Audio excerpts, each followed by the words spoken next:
কলেজের বোনেরা সবাই কেমন আছেন? এখন থেকে আমাদের এভাবেই গ্রুপিং ভাবে অর্থাৎ একসাথে কিন্তু আমরা তিনজন শিক্ষক আছি এবং মজার ব্যাপার হচ্ছে আজকের প্রশ্ন সমাধান তিনজনই করব। আমাদের পর্বটা ঠিক এভাবেই চলমান থাকবে, 2টা জিকে, 2টা বাংলা, 2টা ম্যাথ, আবার 2টা জিকে।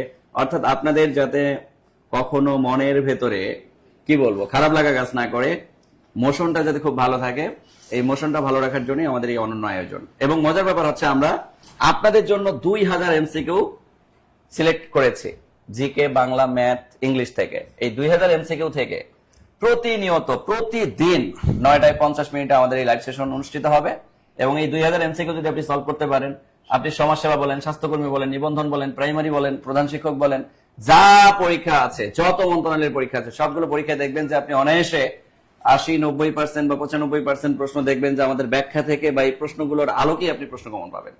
সো এই আয়োজনটা আমাদের সবার জন্য, এই আয়োজনটা আমরা আপনাদের জন্যই শুরু করেছি এবং আপনারা সবাই মিলে যাতে এই আয়োজনটাকে এনজয় করেন, এর জন্যই আমাদের এই অনন্য আয়োজন। আর আজকের আয়োজনে স্যার সর্বোচ্চ শেয়ারকারী এবং মেনশনকারীদের মধ্যে যারা থাকবে, সর্বোচ্চ শেয়ারকারীদের মধ্যে 2 জন প্রাইজ মানি পাবেন নগদ 300 টাকা করে এবং সর্বোচ্চ মেনশন যারা করবেন নগদ 300 টাকা মেনশনকারীদের মধ্যে 1 জন পাবেন এবং সর্বোচ্চ প্রশ্নের উত্তর যে দিতে পারবেন এরকম 1 জন পাবেন 300 টাকা। তার মানে 3 আর 4 1200 টাকার একটা বিগ প্রাইজ মানি থাকতেছে, সাথে ক্যারিয়ার প্লাস বইও কিন্তু দেওয়া হবে। আচ্ছা, সাথে 2 জনকে আবার ক্যারিয়ার প্লাস বইও দেওয়া হবে। ওরে সর্বনাশ, গিফট আর গিফট, সর্বনাশ। ক্যারিয়ার প্লাস তার মানে কিন্তু দাম বেশি, আয়োজনের সাথে কিন্তু আমাদের গিফট আয়োজনও থাকতেছে। সো আমার কলেজের ভাই, কলেজের বোনেরা, আজকের ক্লাসটা সবাই আমরা শেয়ার করব, সবাই মেনশন করব, সবাই মিলে ক্লাসটাকে এনজয় করব এবং সবাই মিলে পুরো ক্লাসটায় আমরা থাকার চেষ্টা করব। এবং আমাদের যে 3 জন রয়েছে, 3 জনের মধ্যে মনে হয় শুরুটাই হচ্ছে আমাদের জিকে দিয়ে, তাই না? এবং জিকের আমি যদি 1-2টা প্রশ্ন দেখাই, মজা পাবে। ও মাই গড, 2026 সালে ফিফা তার আপডেট যে প্রশ্নগুলো আসার সম্ভাবনা আছে, 19 তারিখ পরীক্ষা আসবে তো, এগুলো সবই 19 তারিখ 20 তারিখ অনেক পরীক্ষা আছে না, এগুলোর উত্তর আমাদেরকে দিতে হবে। এরপরে দেখেন এই যে 2টা আবার বাংলা চলে আসছে, এই যে বাংলার পরে আবার দেখেন এই যে ম্যাথ চলে আসছে, দেখছেন? মানে আমরা এক কথায় এমন ভাবে আয়োজনটাকে সাজিয়েছি যে আয়োজনের মাধ্যমে আপনারা নিজেদেরকে অনেক বেশি অ্যাক্টিভ রাখতে পারবেন এবং এই বিগত বছরের প্রশ্ন সমাধানের মাধ্যমে আপনারা দেখবেন যে আপনাদের ভেতরের যে ভয়, এই ভয়গুলো চিরতরের জন্য কি হবে, দূর হয়ে যাবে ইনশাআল্লাহ। হ্যাঁ, আমরা হচ্ছে একটু সবাই শেয়ার করব, পাশাপাশি আমি নিজেও এখন একটু শেয়ার করে দিচ্ছি। আপনারা সবাই বন্ধু বান্ধব শুভাকাঙ্ক্ষীদেরকে একটু মেনশন করে দিবেন, পাশাপাশি হচ্ছে শেয়ার করে দিবেন। অবশ্যই বান্ধবীদেরও কিন্তু শেয়ার করতে পারবে অবশ্যই। আর্জেন্টিনা, ব্রাজিল যারা সাপোর্টার আছেন, মরক্কো, আলজেরিয়া সবাই কিন্তু শেয়ার করতে পারবে। কারণ গতকাল দেখেছি সবাই কারা মরক্কো সাপোর্টার, কিছুদিন পরে দেখা যাবে কি 17 তারিখ দেখা যাবে আলজেরিয়ার সাপোর্টার বাংলাদেশে বেশি। তাই এই যারা আছেন তারা সবাই কিন্তু আজকে প্রাইজ মানি পাবেন এবং 1200 টাকা কিন্তু 1 টাকা 2 টাকা না, 1200 টাকা কিন্তু পাবেন, 300 টাকা করে সবাই পাবেন। এবং ক্যারিয়ার প্লাস বাংলা স্যার বইটা দেন তো, ক্যারিয়ার প্লাস বাংলা বইটা যে আপডেট নতুন এডিশনের 2026 এডিশনের যে বইটা, এই বইটা আমরা 2 জনকে দেব। 2 জন সর্বোচ্চ শেয়ার করবেন একজন, মেনশন করবেন একজন। এই যে তাহলে মেনশনকারী একজনটা পাচ্ছে টাকা, একজন পাচ্ছে বই, আর শেয়ারকারীর মধ্যে 2 জন পাচ্ছে টাকা, আবার একজন পাচ্ছে মাগো টুরু লাভ। 3 জন শেয়ারকারী, বইটা কিন্তু লাভ আছে। এই অফলাইনে যারা আছে আর একজন শেয়ার করা শুরু করে দিয়েছে অলরেডি। আমরা শুধু টাইমলাইনে শেয়ার করলে হবে না, গ্রুপে শেয়ার করতে হবে। ঠিক আছে, গ্রুপে শেয়ার করতে বা নিজের আইডিতে শেয়ার করেন না, যাও যাও পেজে দেওয়া আছে তো, লিংক দেওয়া আছে। আর এই ক্লাস থেকে আপনি দেখেন 19 তারিখ কিন্তু রাজশাহী পোস্টাল অপারেটর পদে পরীক্ষা আছে, ডাক অধিদপ্তরের খাদ্য অধিদপ্তরের উপখাদ্য পরিদর্শকের পরীক্ষা আছে 19 তারিখে। এরপর দেখেন আমাদের ইসের পরীক্ষা আছে, আমাদের যে চট্টগ্রাম কক্সবাজার কিন্তু পরীক্ষা আছে কর অঞ্চল, রাজশাহী কর অঞ্চলের পরীক্ষা আছে, পাবনা জেলা প্রশাসকের কার্যালয় পরীক্ষা আছে কিন্তু এরকম জেলা প্রশাসকের কার্যালয় বলে 8টা চাকরি পরীক্ষা আছে। ঠিক আছে, মাস ট্রানজিট কোম্পানিতেও কিন্তু আছে। আবার 20 তারিখ কিন্তু অনেক চাকরি পরীক্ষা আছে, যুব অধিদপ্তরের চাকরি পরীক্ষা আছে, সমাজসেবা অধিদপ্তরের পরীক্ষা আছে। তো যে কোনো চাকরি পরীক্ষায় বলেন না কেন, আপনি প্রাইমারি দেন, নিবন্ধন দেন, এই স্বাস্থ্য সহকারী একটা বড় সার্কুলার আসতেছে 1 লক্ষ পদে, ইউনিয়ন সমাজকর্মী পদের সার্কুলার কিন্তু চলমান রয়েছে। 30 তারিখ কিন্তু লাস্ট ডেট। এই ইউনিয়ন সমাজকর্মী পদে তো দেখবেন হুবহু কমন পাবেন, আপনি খালি টানা একটা মাস খালি ফ্রি ক্লাসটা করেন, খালি এই সলভ গুলো করেন, দেখবেন ইনশাআল্লাহ কোনো কোচিং লাগবে না, এমনিতেই আপনি পারবেন। আচ্ছা, আমি আরেকটু আপনাদেরকে ইন্টারাপ্ট করি। আমি আবারও বলতেছি, আমরা ক্লাস শুরু করে দিব। ক্লাস শুরু করার আগে আবারও বলতেছি, আজকের আয়োজনে যারা সর্বোচ্চ শেয়ারকারীর মধ্যে থাকবে 2 জন পাবো নগদ প্রাইজ মানি 300 টাকা করে এবং পাশাপাশি ক্যারিয়ার প্লাস একটা বই। আর সর্বোচ্চ মেনশনকারীর মধ্যে যারা থাকবো একজন পাবো আমরা বই, আরেকজন পাবো হচ্ছে 300 টাকা প্রাইস মানি, এবং সর্বোচ্চ প্রশ্নের উত্তর অর্থাৎ 30টার মধ্যে 30টাই সঠিক উত্তর যে দিতে পারবেন সবার আগে, কারণ আমাদের অলরেডি অবজারভেশন শুরু হয়ে গেছে, সেও কিন্তু পেবেন। এদের মধ্যে একজন পাবে 300 টাকা প্রাইস মানি। ওরে বাবা রে বাবা, তাহা তাহা গিফট আর গিফট। না, প্রশ্নটা কিন্তু আমরা সহজই রেখেছি, তাই না? আচ্ছা তাহলে ধামাকা শুরু করে দিই। না, তাই সমস্যার কিছু করবো না, মন খারাপ। আসেন আসেন। অনেক ক্লাস নিছি না, হ্যাঁ, না সংস্থাতে দিয়ে শুরু, অনেক ক্লাস নিছি। সংস্থাতে দিয়ে শুরু। সমস্যা নেই। জিনিসটা কোথায়? কি অস্ত্র রাখবে? অস্ত্র নিয়ে গেছে নাকি? যাক, আমাদের প্রায় 400 স্টুডেন্ট কিন্তু অলরেডি আমরা যুক্ত হয়ে গেছি। আমরা সবাই একটু শেয়ার করে দেব আর মেনশন করে দিব। আবারও বলতেছি, সর্বোচ্চ শেয়ারের মধ্যে থাকতে হবে গিফট পেতে গেলে। আর আমরা 30 মিনিট ক্লাসের পরেই প্রাইজ মানি দিয়ে দিব। 30 বা 45 40 মিনিট পরে, 40 মিনিট ক্লাস হওয়ার সাথে সাথে আমরা প্রাইজ মানিটা দিয়ে দিব। ওকে, এই ক্লাসটার পিডিএফটাও কিন্তু তো পিডিএফ সবার শেষে পেয়ে যাবো। উত্তর সহ পিডিএফ। যারা শেষ পর্যন্ত ক্লাস করবো উত্তর সহ পিডিএফ পেয়ে যাবো, ব্যাখ্যা সহ পিডিএফ পেয়ে যাবো ইনশাআল্লাহ, এবং আবার বাসায় আমরা এগুলোকে প্র্যাকটিস করব। ঠিক আছে, ওকে স্যার শুরু করে দেন। প্রথম প্রশ্ন, ওকে, আমরা পাশেই আছি, সমস্যা নাই। ঠিক আছে, সবাইকে স্বাগত জানাচ্ছি আজকের আমাদের লাইভ ক্লাসে। অনেকেই যুক্ত হয়েছেন অলরেডি, 400-এর মতো স্টুডেন্ট। আর আমরা একটু প্রসেসটা করি, একটু প্লিজ কথা না বলি, একটু প্রসেসটা বলি। দেখেন এখানে 30টা কোশ্চেন আছে, আমরা পর্যায়ক্রমে 3 স্যার, আমি মমিনুল স্যার, নাসির স্যার পর্যায়ক্রমে এগুলো সলভ করব। প্রথমে জিকে, এরপরে আসবে বাংলা, এরপরে হচ্ছে মমিনুল স্যারের ম্যাথ, অর্থাৎ আমি 2টা সলভ করবো, এরপরে বাংলা 2টা, এরপর হচ্ছে ম্যাথ 2টা, এভাবে শুরু করে দাও। ওকে, তাহলে দেখেন প্রথম যে কোশ্চেনটা আসে 2026 সালের, আছে তো কলম, 2026 সালে এই যে বিশ্বকাপ হচ্ছে, এই বিশ্বকাপে অলরেডি কয়েকটা ম্যাচ আমরা দেখলাম অলরেডি শেষ। তো ফাইনাল ম্যাচটি যুক্তরাষ্ট্রের কোন স্টেডিয়ামে অনুষ্ঠিত হবে? এখন খুব বেশি প্রাসঙ্গিক, যেহেতু উদ্বোধনী ম্যাচ অলরেডি শেষ, ফাইনাল ম্যাচটা কোথায় অনুষ্ঠিত হবে বলেন? মেটলাইফ স্টেডিয়াম নিউ জার্সি, নাকি AT&T স্টেডিয়াম টেক্সাস, নাকি সোফি স্টেডিয়াম, নাকি মারাকানা স্টেডিয়াম? বলেন কোথায় অনুষ্ঠিত হবে? স্যার, আমি উত্তর দিতে পারবো না, আমিও কিন্তু গিফট চাই। এই ঘটা হবে, হ্যাঁ আসলে কোনটা? কিন্তু স্যার তো ফেল করলো। কোনটা বলতো? Shit, MetLife stadium New Jersey. বলেন কয় তারিখ হবে? গিফট নাই।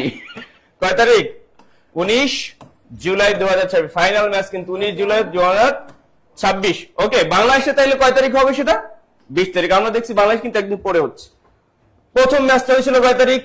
11 জুন। মনে রাখেন, উদ্বোধনী ম্যাচ হচ্ছে 11 জুন, আর ফাইনাল ম্যাচ কবে হবে? ফাইনাল হচ্ছে 19 জুলাই। 11 জুন শুরু হয়েছে, 19 জুলাই শেষ হবে। এই 11 জুনের প্রথম ম্যাচ, উদ্বোধনী ম্যাচ হয়েছে কোথায়? এই যে মেক্সিকোর আজটেকা স্টেডিয়াম। আমরা খুব বেশি কথা বলবো না, মনে রাখেন প্রথম ম্যাচটা হচ্ছে 11 জুন, আর ফাইনাল ম্যাচ হবে 19 জুলাই যুক্তরাষ্ট্রের মেট লাইফ স্টেডিয়াম।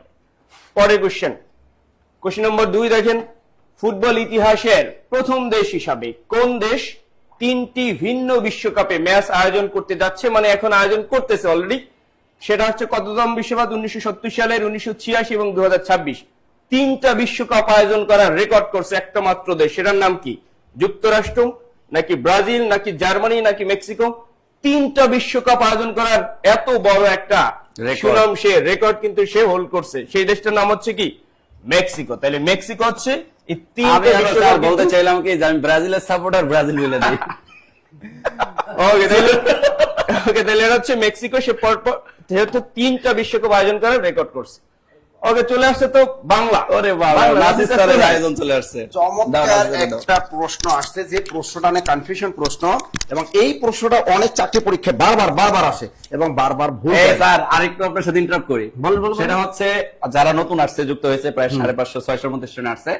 সর্বোচ্চ শেয়ারকারীর মধ্যে 3 জন, 2 জন প্রাইস মানি 300 টাকা করে, একটা ক্যারিয়ার প্লাস বই। সর্বোচ্চ মেনশনকারীর মধ্যে 1 জন প্রাইস মানি, একটা বই।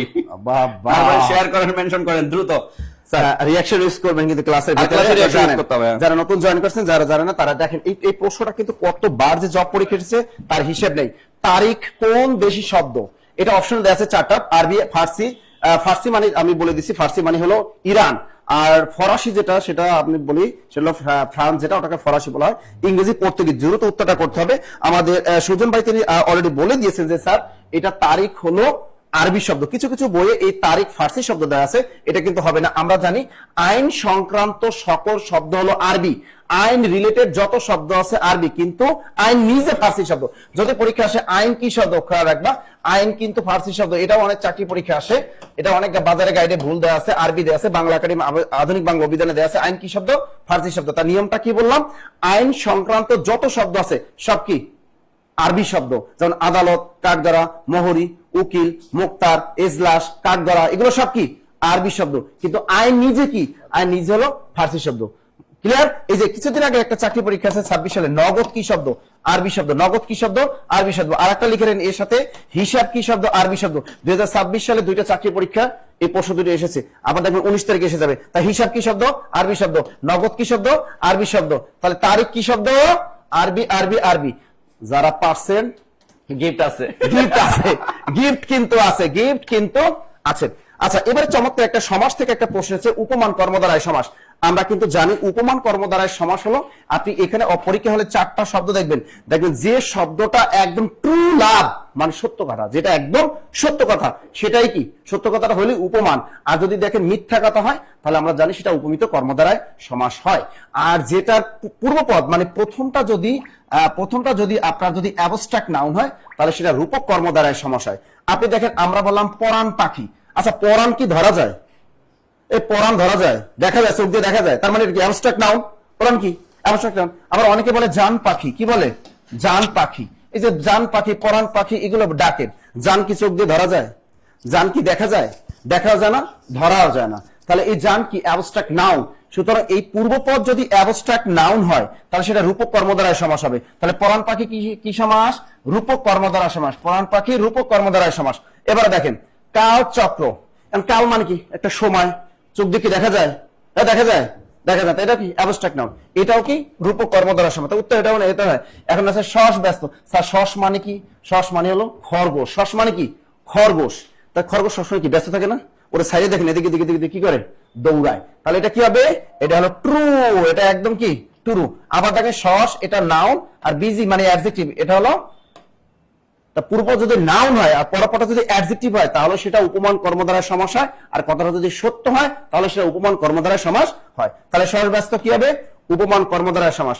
আর বহুব্রী নিজেই তো একটা বহুব্রী সমাস, বহুব্রী নিজে কি ও নিজেই একটা বহুব্রী সমাস, অর্থাৎ থার্ড পারসন বোঝায়, বহুব্রীহি আছে যার, দেশ বাক্যের শেষে কি বসাতে হয়, যার বসাতে হয়। তা বহু আর ব্রীহি শব্দের অর্থ কি ধান, অর্থাৎ অনেক ধান আছে যার। বাস্তবে বহুব্রী বলতে বোঝায় কোন ধনাঢ্য ব্যক্তিকে যার প্রচুর পরিমাণে ধান আছে, কিন্তু আসলে বহুব্রী বলতে কি বোঝায়, ধনাঢ্য ব্যক্তিকে বোঝায়। এই জন্য বহুব্রী নিজে একটা বহুব্রী সমাস। তাহলে এবার উত্তরটা উপমান কর্মদ্বারায় সমাসটা ক্লিয়ার। এবারে দেখি মমিনুল স্যারকে খুঁজে পাওয়া যায় কিনা। আমি ওকে স্যার, অস্ত্র তো আপনার কাছে আছে, আমার কাছে আছে, সমস্যা নেই, আমাদের খেলে আরেকটা অস্ত্র দেন। আচ্ছা, এবার আমরা ম্যাথে চলে আসছি, ম্যাথের উত্তর আমরা খুব ভালো পারি। তার আগে আমি বলে দিচ্ছি আমাদের কিন্তু ক্লাসে মেনশন হচ্ছে না, সর্বোচ্চ মেনশনকারী কিন্তু 2 জন গিফট পাচ্ছেন, একজন নাসির স্যারের ক্যারি প্লাস বই, আরেকজন 300 টাকা নগদ ক্যাশ মানি অর্থাৎ টাকা পাচ্ছেন, কিন্তু মেনশন করতেছেন না। আর প্রচুর পরিমাণে রিঅ্যাকশন ইউজ করতে হবে ক্লাসের মধ্যে, ওকে, সঠিক উত্তর দিতে হবে সবার আগে। আচ্ছা, তাইলে আমরা সর্বোচ্চ শেয়ারকারী এবং মেনশনকারীর মধ্যে থাকলে কিন্তু গিফট পাচ্ছি নগদ 1200 টাকা প্রাইস মানি। আসেন এই প্রশ্নটা আমাদেরকে কি বলছে, খুবই সিম্পল একটা প্রশ্ন না, এই ক্যালকুলেটর ইউজ করা যাবে না, এত সহজ প্রশ্ন মুখোমুখি শেষ করবো আমরা। কি বলছে প্রশ্নে বলেন, 0.4, 0.02, 0.08 ইকুয়াল হোয়াট। বিসিএ যেই আসছে, দুইটা বিসিএ যে 37তম এবং 39তম, আমি বাকিগুলো রেফারেন্স রাখি নাই, আরো অনেকগুলো জায়গায় আসছে। তো আমরা যখন এরকম সরলীকরণ ম্যাথ দেখবো, এই ম্যাথগুলো কিন্তু প্রাইমারিতে সবচেয়ে বেশি আসে, নিবন্ধনে সবচেয়ে বেশি আসে, 10-20 গ্রেডে মানে দেই কোনো না কোনো মন্ত্রণালয় ছোট্ট একটা ম্যাথ দিয়ে দেয়। এখন আমরা যদি এটার ব্যবহার না বুঝি তাহলে সমস্যা। যখনই আমরা গুণ দেখবো, আমরা আমাদের কাজই হচ্ছে গুণ দেখছি মানে টোটাল কত ঘর আগে দশমিকটা আছে, টোটাল কত ঘর আগে দশমিকটা আছে। আমরা যদি যোগ করি, এখানে দেখতেছি 2 ঘর, এখানে 2 ঘর, তাহলে কত ঘর হলো, আর এখানে 1 ঘর, টোটাল কত, তার মানে দশমিকটা 5 ঘর আগে আসবে। যারা চালাক তারা গুণ না করে 5 ঘর আগে দশমিক দেখবে, 5 ঘর আগে নাই বাদ, 5 ঘর আগে নাই বাদ, 5 ঘর আগে নাই বাদ, 5 ঘর আগে আছে রাইট, মানে যারা চালাক তারা গুণও করবে না। এখন যদি আমি টোটাল প্রপার ওয়েতে করি, তাহলে 4 দিকে না কত 8, আবার এখানে 8, 8 আর 8 গুণ করলে কত 64। এই 64 আমি উজ্জ্ব রাখলাম, এখন আমার দরকার কি, 64 অলরেডি 2 ঘর খাইয়া ফেলছে, তাহলে সামনে আরো 3টা শূন্য দিলে টোটাল 5 ঘর হবে, তাহলে 0 0 0 64। তাহলে এটা আছে কত নাম্বার অপশনে? মিস্টার গরু বা গ নাম্বার অপশনে। আমরা কি ক্লিয়ার? আমার কলিজার ভাই কলিজার বোনেরা ক্লিয়ার? সবাই ক্লিয়ার ক্লিয়ার ক্লিয়ার? মাশাআল্লাহ, এই মেনশন করতে হবে, শেয়ার করতে হবে। আমার কলিজার ভাই কলিজার বোনেরা, সবচেয়ে কঠিন একটা প্রশ্নে চলে এসেছি, যে প্রশ্নটার উত্তর আমাদের সবার মুখস্থ, এবং এই প্রশ্ন দেখা মাত্রই অনেকের উত্তর পর্যন্ত মুখস্থ থাকার কথা। বলেন উত্তর কি হবে? এই উত্তর কি হবে? দ্রুত বলতে হবে। আমাকে যখনই ছোট আর বড় বলবে, কি বলবে? ছোট আর বড়, বড় আর ছোট। আমার কাজ শুধুমাত্র যে ভগ্নাংশ থাকবে, এই ভগ্নাংশ আমাকে বলছে কোন ভগ্নাংশ একটি এত থেকে বড়, তাইলে আমার 2/3 থেকে যেটা বড় তাকে খুঁজতে হবে। তা খুঁজার হয়ে কি, 2/3 এটা ফিক্সড, আর বাইরে যদি আমি 33 আর নিচে 50 রাখি, আমি এবার কোনাকুনি গুণ করে দেখব, কোনাকুনি গুণ করার পর যার পাশে বড় মান পাবো সে ভগ্নাংশ বড়। সে ভগ্নাংশ আমি যদি গুণ করি, 50 দিকে কত? 100, 3 33 কত? 99। তাহলে বড় পাইছি কার পাশে? 2/3 পাশে। তাহলে এখানে এটার থেকেও বড় এটা, তাহলে এটা ছোট, এটা বাদ, এটা কি বাদ। তাহলে এবার আমি 2/3 সাথে কারে তুলনা করব বলেন? 8/11। তাহলে আমি উপরে 8 নিচে 11, তাহলে 3 8 কত? 24, আর 11 দিকে কত? 22। আমি দেখতেছি যে আমার এই পাশে পাইলাম আমি ছোট মান, এই পাশে পাইলাম আমি বড়, তাহলে যার পাশে বড় সে কি নিজে বড়। তাহলে 2/3 থেকে বড় কে বলেন? উপরে 8 নিচে 11। তার মানে কোনাকুনি গুণ করে যে পাশে আমি বড় মান পাবো সে বড়, আর যে পাশে আমি ছোট মান পাবো সেটা ছোট। যদি আমাকে বলতো কোন ভগ্নাংশটি এত থেকে ছোট, তাহলে ক নাম্বারই কিন্তু হয়ে যেত, ক নাম্বারটা ছোট। তাইলে আমাদের কাজ হচ্ছে শুধু কোনাকুনি গুণ করব। এই যে 3 8 কত? 24, 11 দিকে কত? 22। কোনাকুনি গুণ করে কোন পাশে বড় মান পাইছি? যার পাশে পাইছি সে বড়। যে ভগ্নাংশের পাশে পাবো সে কি হবে? বড় হবে। তাহলে উত্তর বাবু ইস মিস্টার খ। উত্তর বাবু ইস মিস্টার খ। মাশাআল্লাহ, প্রায় 700 স্টুডেন্ট আমরা কিন্তু ক্লাস করতেছি। এই সবাই শেয়ার করতে হবে। ও মা গো টুরুলাপ চইলাইছে জিকে। এই স্যার কই আপনি? না আমি পরে দেবো, আপনার কাছে আছে অলরেডি মেডিসিন। দাঁড়ান, ওকে, পরের কোশ্চেন তাইলে জিকে চলে আসছে। নতুন পদ্মা ব্যারেজ প্রকল্প বাংলাদেশের এখন বর্তমানে অন্যতম আলোচিত মেগা প্রকল্প হচ্ছে কিন্তু এই পদ্মা ব্যারেজ। এর আগে আমরা জানি পদ্মা সেতু হয়েছে, আমাদের অন্যতম মেগা প্রকল্প ছিল পদ্মা সেতু, সেটা বাস্তবায়ন অলরেডি আছে। তো দেখেন এই যে পদ্মা ব্যারেজ নতুন করে আলোচনায়, এই তারেক রহমানের নেতৃত্বে পদ্মা ব্যারেজ আমরা দেখি, সেটা কোথায় নির্মিত হবে বলেন? কোথায়? পাংশা রাজবাড়ী নাকি গোয়ালন্দ রাজবাড়ী নাকি ঈশ্বরদী পাবনা নাকি ভেড়ামারা কুষ্টিয়া? উত্তর কি হবে বলেন? এটা উত্তর হবে হচ্ছে পাংশা রাজবাড়ী, রাজবাড়ী জেলার পাংশায়। এই পদ্মা ব্যারেজটা আসলে কি, এটা কি হবে? এটার উদ্দেশ্য হচ্ছে দক্ষিণ পশ্চিম অঞ্চলে বাংলাদেশের যেই সব নদীগুলা, যেমন গড়াই, মধুমতি, মাথাভাঙা, হিসনা, এই যে নদীগুলো আছে যেগুলো এখন পানি নাই, এইগুলোর পুনরুজ্জীবিত করা, নতুন করে পানি ধরে রাখা এবং নদীগুলোর গতিপথ নিয়ন্ত্রণের মাধ্যমে সুষ্ঠু একটা সেচ ব্যবস্থা নিয়ে আসা। তো এই যে পদ্মা ব্যারেজ প্রকল্প অনেক আলোচিত, এটার অবস্থান হচ্ছে রাজবাড়ীর পাংশায়। পরের কোশ্চেনে আমরা আসি। বাংলাদেশের তৃতীয় নারী হিসাবে মাউন্ট এভারেস্ট জয় করেন কে? ওয়াসফিয়া নাজরিন, আমরা জানি উনি অনেক আগে জয় করছে। সাবরিনা সুলতানা, নিশাত মজুমদার নাকি নুরুন নাহার নিম্নি? খুবই ইজি কোশ্চেন এবং খুবই সাম্প্রতিক কোশ্চেন, খুবই প্রাসঙ্গিক। আমরা 47তম বিসিএস এ দেখছি এই কোশ্চেনটা আসছে। ওয়াসফিয়া নাজরিন কেন বিখ্যাত? 47 বিসিএস আসছে, ওয়াসফিয়া নাজরিন কেন বিখ্যাত? এটা বিখ্যাত কেন? এভারেস্ট জয় হিসেবে। দেখেন এই যে বাংলাদেশ থেকে যারা এভারেস্ট জয় করছে এর মধ্যে 3 জন মাত্র নারী। এর মধ্যে প্রথম নারী কে ছিল?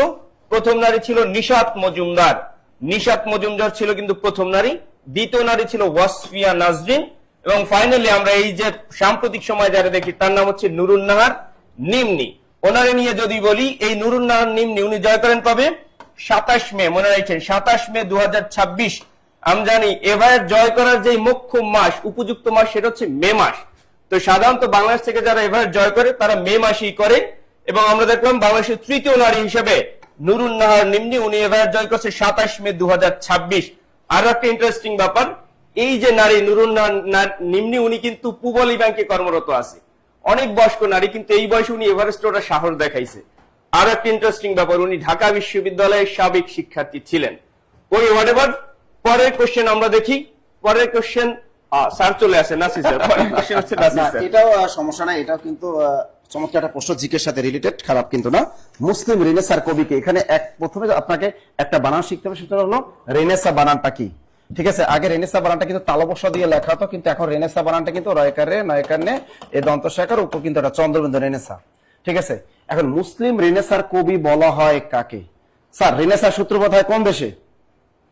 রেনেসার সূত্রপাত হয় কোন দেশে? এটা প্রশ্ন আসছে না জিকেতে? বললাম না প্রশ্ন জিকের সাথে রিলেটেড। রেনেসার সূত্রপাত হয় কোথা থেকে, কোন দেশে? ইতালি। ইতালি এবার বিশ্বকাপ ফুটবলে কিন্তু খেলে, ইতালি কিন্তু চমৎকার একটা দেশ। তার মুসলিম রেনেসার কবি বলা হয় কাকে? এখানে কিন্তু ফারুক আহমেদ দেয়া আছে, গোলাম মুস্তাফা আছে, মীর মশাররফ হোসেন আছে এবং আহসান হাবিব আছেন। এই ধরনের প্রশ্ন যদি আপনি কনফিউশন পড়ে যান, আমরা জানি বাংলা সাহিত্যে মুসলিম রেনেসার কবি আছেন 2 জন। কতজন? 2 জন আছেন, কিন্তু 1 নম্বরে হলো ফারুক আহমেদ, তিনি আছেন নাম্বার 1 পজিশন, 2 নম্বর আছে গোলাম মোস্তফা। এখন আপনি কি করবেন, পরীক্ষা হলে কি 2টা বৃত্ত ভরাট করে চলে আসবেন? না, এর ভিতরে যদি এরকম যদি অপশন পড়ে যায় পরীক্ষা হলে, তাহলে অবশ্যই আপনি ফারুক আহমেদ টিক দিবেন। কোনটা?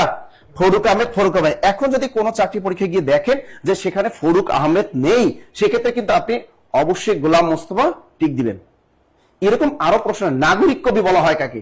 বাংলা সাহিত্যে নাগরিক কবি আছে কতজন বলতে পারবেন? বাংলা সাহিত্যে নাগরিক কবি বলা হয় কাকে? এই প্রশ্নটা কিন্তু চমৎকার একটা প্রশ্ন, নাগরিক কবি কে?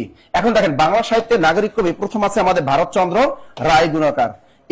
এই ভারতচন্দ্র রায় গুণাকার, তাকে কিন্তু বাংলা সাহিত্যে প্রথম নাগরিক কবি বলা হয়। ঠিক আছে, আর একজন আছে সমর সেন, নাগরিক কবি আর একজন কি আছে?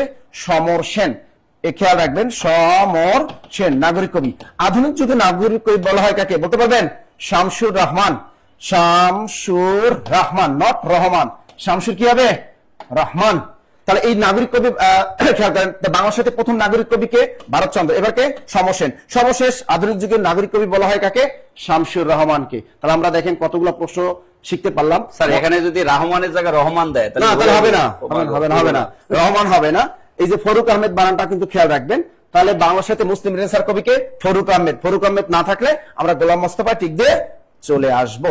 দেখি আমাদের পরবর্তী প্রশ্নটা কি হয়। চমৎকার একটা প্রশ্ন পরীক্ষায় আসছে স্যার, দেখেন। হ্যাঁ, এই প্রশ্নটা স্যার অধিকাংশ চাকরির গাইড বইয়ে ভুল দেয়া আছে। ও মাই গড। ঠিক আছে, এখন তো অনেক গুগল চলে আসছে, এটা কে উক্তিটা করেছেন তাও কিন্তু বলা আছে। দেখেন এটা বলছে, ধ্বনি দিয়ে 8 বাঁধা শব্দই হচ্ছে ভাষার ইট। আর এই ইটকে আমরা বাংলা ভাষায় কি বলি? এটা কিন্তু রবি ঠাকুরের বিখ্যাত একটা উক্তি। কার উক্তিটা?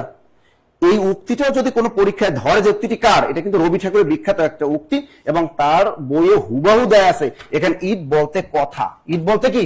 ইট বলতে যাকে আমরা বলি কথা, কিন্তু বাজারে অধিকাংশ দেখবে এখানে বর্ণতে টিক দেয়া। আসলে বর্ণেতে টিক দিলে হবে নয়াকারে না, নয়াকারে না, নয়াকারে না। তাহলে এই ভালো করে খেয়াল রাখেন, ধ্বনি দিয়ে 8 বাঁধা শব্দই হচ্ছে ভাষার ইট। আর এই ইটকে আমরা বাংলা ভাষায় কি বলি? কথা। যাকে আমরা কি বলি? কথা। মনে থাকবে?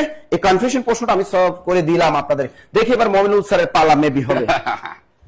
ওয়াও, এই ভাজক প্রচুর আসে, কিন্তু আসে না, এবং আমরা কিন্তু ভুলও করি। কেন ভুল করি? কারণ আমরা যখন ভাজক দেখি আমরা বুঝি না ভাজক জিনিসটা কি।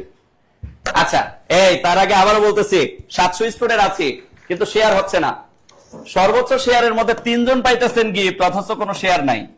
2 জন পাইতেছেন 1200 টাকার প্রাইস পানির মধ্যে 800 টাকা 2 জন পাইতেছেন শেয়ার গাড়ির মধ্যে নগদ। তাও আবার এরকম লাইভে ওপেন টাকা পাঠায় প্রমাণ দেখাবো আমরা ওই ভগিচকির মধ্যে নাই, ওপেন ডিরেক্ট। আর সর্বোচ্চ মেনশনকারীর মধ্যে একজন কিন্তু আমরা কি পাবো? নাসির স্যারের ক্যারি প্লাস বই পাবো এবং 300 টাকা প্রাইস মানি পাবো। আর সর্বোচ্চ প্রশ্ন উত্তর দ্বারাও কিন্তু একজন পাবো। দেখেন, যখনই ভাজকের ব্যাপারটা আসবে তখন আমার কাছে হচ্ছে লসাগু করা। কি করা? লসাগু। আমি যদি 72কে লসাগু করি, 2 দ্বারা 72 কে ভাঙলে কত আসে? কত আসে? 36। দিলাম 36। আবার 2 দিয়ে ভাঙলাম, কত আসে? 18। আবার 2 দিয়ে ভাঙলাম, আসে কত? 9। এবার 3 দিয়ে ভাঙতে হচ্ছে, তাই না? আচ্ছা, ভাজক বের করার সহজ বুদ্ধি হচ্ছে, আমি এই সংখ্যাটা কত পাইলাম, মানে 2 কয়টা আছে? 2 3টা আছে, মানে কি 2 এর উপর 3। এবার বলেন 3 আছে কয়টা? 2টা। তাহলে 3 এর উপর 2। এক কথায় পাওয়ার যা হয়, পাওয়ারের সাথে 1 যোগ গুণ বাকিটার আবার পাওয়ারের সাথে 1 যোগ। তার মানে আমরা 2 পাইছি কয়টা? 3টা। তার মানে 3 যোগ 1 গুণন, এবার পরের তার পাওয়ার 3 পাইছি কয়টা? 2টা। তাইলে এবার 2 এর সাথে কত যোগ? 2 যোগ 1। এটাই হচ্ছে আমার ভাজক সংখ্যা। তাইলে এখানে 3 আর 1 যোগ করলে কত? 4। আর এখানে 2 আর 1 যোগ করলে কত? 3। 3 আর 4 কত? 12। তাইলে 12টি হচ্ছে ভাজক সংখ্যা। কয়টি? 12টি। তাহলে উত্তর বাবু ইজ মিস্টার কলা। উত্তর কত? ক। তাহলে উত্তর হচ্ছে আমাদের এখানে 12। উত্তর কত? 12। Clear clear clear clear clear clear clear. হ্যাঁ, এভাবেই জম্পেশ ক্লাস চলবে। আমাদের এই জম্পেশ ক্লাস চলমান থাকবে। একসাথে 3 জন শিক্ষক থাকবো, মনের মাধুরী মিশাইয়া পুরো ক্লাস এনজয় করব। বলেন। হ্যাঁ, থাকতে পারে। ধরলাম আরো 5 আসছে। 5 আসছে একটা। কয়টা? তাহলে এবার কি করতাম আমরা? ধরলাম এটার সাথে 5 আসছে, তাহলে গুণন 1 যোগ 1 দিতাম। 5 একটা মানে কি? 5 এর উপর পাওয়ার 1, তার সাথে 1 যোগ। ধরলাম এটার সাথে 4 আসছে 2টা। কয়টা? 2টা। তাহলে 4 এর উপর 2টা থাকার কারণে কি? গুণন 4 যোগ 1, মানে যত পাওয়ার থাকবে তার সাথে 1 যোগ। 4 যদি 2টা থাকে তাহলে 2 যোগ 1। 4 যদি 5টা থাকে 5 যোগ 1, মানে যা থাকবে তার সাথে 1 যোগ। যা থাকবে তার সাথে 1 যোগ। আশা করছি আমরা ভাজকের ব্যাপার ক্লিয়ার। এবার আসি আমার কলিজার ভাই, কলিজার বোনেরা, খুবই মজার একটা প্রশ্ন শোনেন। এই শতকরার এই পাঠ থেকে যে কি পরিমাণ প্রশ্ন আসে আমি আসলে বলে বুঝাইতে পারবো না। বিশেষ করে 10 থেকে 20তম গ্রেডে রিসেন্টলি প্রচুর পরিমাণে আসে। কথা কি বুঝতে পারছে? হ্যাঁ, এসব কি ভুলে নিতে হবে? কি ভুলে কি বলে বুঝিনি? তুলে নিতে হয় না, তুলে নেওয়ার দরকার নাই। আচ্ছা, তুলে নেওয়ার দরকার নাই। এটার পিডিএফ আমরা দিয়ে দিব আপনাদেরকে। আমাদের যে জব মেডিসিন চ্যানেল আছে, চ্যানেলে দিয়ে দিব। জব মেডিসিন পরিবারের চ্যানেল আছে আমাদের, চ্যানেলে দিয়ে দিব, ওখান থেকে আপনারা নিয়ে নিতে পারবেন। আচ্ছা, এবার আসি। আমাকে এই জায়গায় একটা জিনিস শুধু ফিল করতে হবে, সেটা কি জানেন? এই যে সংখ্যার সাথে এর থাকবে, যে সংখ্যার সাথে কি থাকবে? এর। আমাকে কিন্তু বলছে 5 এর কত শতাংশ 7 হবে, তার মানে শতকরা বের করতে বলছে। কি বের করতে বলছে? শতকরা ইকুয়াল। মাথা রাখবেন, যার সাথে এর থাকবে ওই বেটা চলে আসবে হরে। ওই বেটা কোথায় চলে আসবে? আর যে ডিরেক্ট সংখ্যা সে যাবে লবে। সে যাবে কোথায়? লবে। যদি এখানে থাকতো 12 এর কত শতাংশ 7 হবে, তাহলে 12টা কোথায় চলে আসতো? যদি এখানে থাকতো 4 এর কত শতাংশ 7 হবে, 4টা কোথায় চলে আসতো? নিচে। অনেক সময় এর না থেকে কথার ভাষার সাথে শেষে র থাকে। কথার ভাষার সাথে কি থাকে? র থাকে। এক কথায় ডিরেক্ট যে সংখ্যাটাকে আইডেন্টিফাই করবে ওই সংখ্যাটা সবসময় লবে যাবে। ওই সংখ্যাটা কোথায় যাবে? লবে। আর যার সাথে এর কথাটা উচ্চারণ থাকবে সে হরে আসবে। আর গুণন কত? 100%। এবার আমরা কাটি। কাটলে কত হয়? 5 একে 5, 5 20 কত? 100, 7 দিনে কত? 14, 140%। তাহলে উত্তর 140। উত্তর 140। ক্লিয়ার? বুঝতে পারছি? আচ্ছা, আমি আরেকটু ইন্টারাপ্ট করাই আমার ম্যাথে যায়া, কারণ এই টাইপের আরেকটা ম্যাথ রাখছি আমি। এই যে দেখেন, এই প্রশ্নটা আমি একটু সলভ করাই দিই। যেহেতু সিকোয়েন্সের বাইরে চলে গেছে, একটু ব্যাকে আসলাম। এই প্রশ্নটার উত্তর এখন আমরা নিজেরা দিতে পারবো না। দেখেন তো কি খুঁজবো? এর। কি খুঁজবো? এর কোথায় আসবে? হরে। তাহলে এখানে এর কথাটা, এই দেখেন, এর কথাটা ডিরেক্ট উল্লেখ নাই, কিন্তু র এর মাধ্যমে এর কথাটা উজ্জ্বল আছে। কোথায়? 250 টাকার। 250 টাকার। আর ফিক্স টাকাটা কত? 10। তাহলে এই 10 কোথায়? উপরে। আর 250 কোথায়? নিচে। গুণন কত? 100, 0 0 কাটা 25, 4 25 100, তাহলে 4%। কত? কঠিন ছিল? কঠিন ছিল। এই টাইপের প্রশ্ন যদি আপনি দেখেন কি পরিমাণ যে আসছে বিগত বছরে, যেটা আসলে আনবিলিভেবল, অনেক বেশি আসছে। তাহলে আমরা দেখবো যেখানে এর র সে হরে, আর উপরে কে? ফিক্স সংখ্যা। গুণন 100, গুণন 100, আমার পার্সেন্ট বের হয়ে আসবে। আমার পার্সেন্ট বের হয়ে আসবে। Clear clear clear clear clear. এই শেয়ার করতে হবে। এই স্যার আপনার চলে আসছে। হ্যাঁ, 2টা বাংলার আগে 2টা কো জিকে গো। এই চলে ইচ্ছে, চলে ইচ্ছে। ওকে, আছে। আচ্ছা, ওকে, দেখেন এই যে কোশ্চেনটা দেখা যাচ্ছে 13 নম্বর, জাতিসংঘের সাধারণ পরিষদের 81তম অধিবেশনের সভাপতি নির্বাচিত হয়েছেন। এটা আমরা সবাই জানি, খুবই আলোচিত ইনফরমেশন। এবং যদি বলি 99.99, অর্থাৎ বলতে পারেন পুরোপুরি 100% কোনো কিছু বলা যায় না। বলা হয় যে একমাত্র আমরা গ্যারান্টি দিতে পারি মৃত্যুতে, যে আমি মারা যাব, তাও কবে যাবো এর কোনো গ্যারান্টি নেই। তো এই যে কোশ্চেনটা দেখেন, বাংলাদেশের বিশাল ডিপ্লোম্যাটিক ভিক্টরি এটা, যে বাংলাদেশের একজন লোক, বাংলাদেশের পররাষ্ট্রমন্ত্রী, উনি জাতিসংঘের অধিবেশনের সভাপতি হয়েছে, সাধারণ পরিষদের বিশাল ব্যাপার। তো দেখেন, এটা অবশ্যই জানেন খলিলুর রহমান, উনি বাংলাদেশের বর্তমান পররাষ্ট্রমন্ত্রী। উনি কয়টা ভোট পাইছে, আর ওনার যে প্রতিদ্বন্দ্বী ছিল আন্দ্রেয়াস কাকৌরুস, উনি কয়টা পাইছে, এইগুলো খুব ভালোভাবে মনে রাখতে হবে। দেখেন, এই যে নির্বাচনটা হয়, এই নির্বাচনে খলিলুর রহমান উনি পাইছেন 99টি ভোট। খলিলুর রহমান 99টি ভোট। আর ওনার যে প্রতিদ্বন্দ্বী ছিলেন সাইপ্রাসের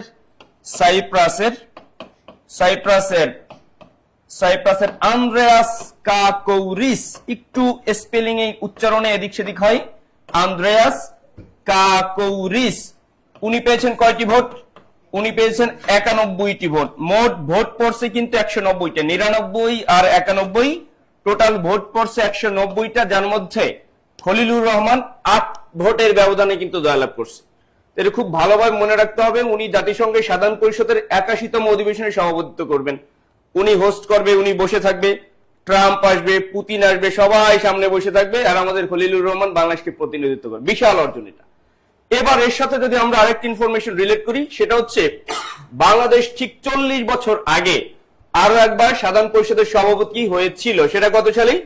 1986 সালে কিন্তু বাংলাদেশ প্রথমবারের মতো জাতিসংঘের সাধারণ পরিষদের সভাপতি ছিল, 1986 সালে 41তম অধিবেশনে। দেখেন, তখন বাংলাদেশের পক্ষে সভাপতিত্ব করেন কে? হুমায়ুন রশিদ চৌধুরী। ওনারই কিন্তু প্রাইভেট সেক্টরে ছিল এখন যে খলিলুর রহমান, উনি হুমায়ুন রশিদ চৌধুরী ছিল। তাহলে খুব ভালোভাবে মাথায় রাখতে হবে, বাংলাদেশ থেকে সাধারণ পরিষদের সভাপতি হয় এখন পর্যন্ত 2 বার, 41তম অধিবেশনে একবার প্রথমবার, আর এখন 81তম অধিবেশনে। প্রথম ব্যক্তি কে ছিল? হুমায়ুন রশিদ চৌধুরী। আর বর্তমানে যিনি হয়েছেন উনি হচ্ছে খলিলুর রহমান। পরের কোশ্চেন আসি।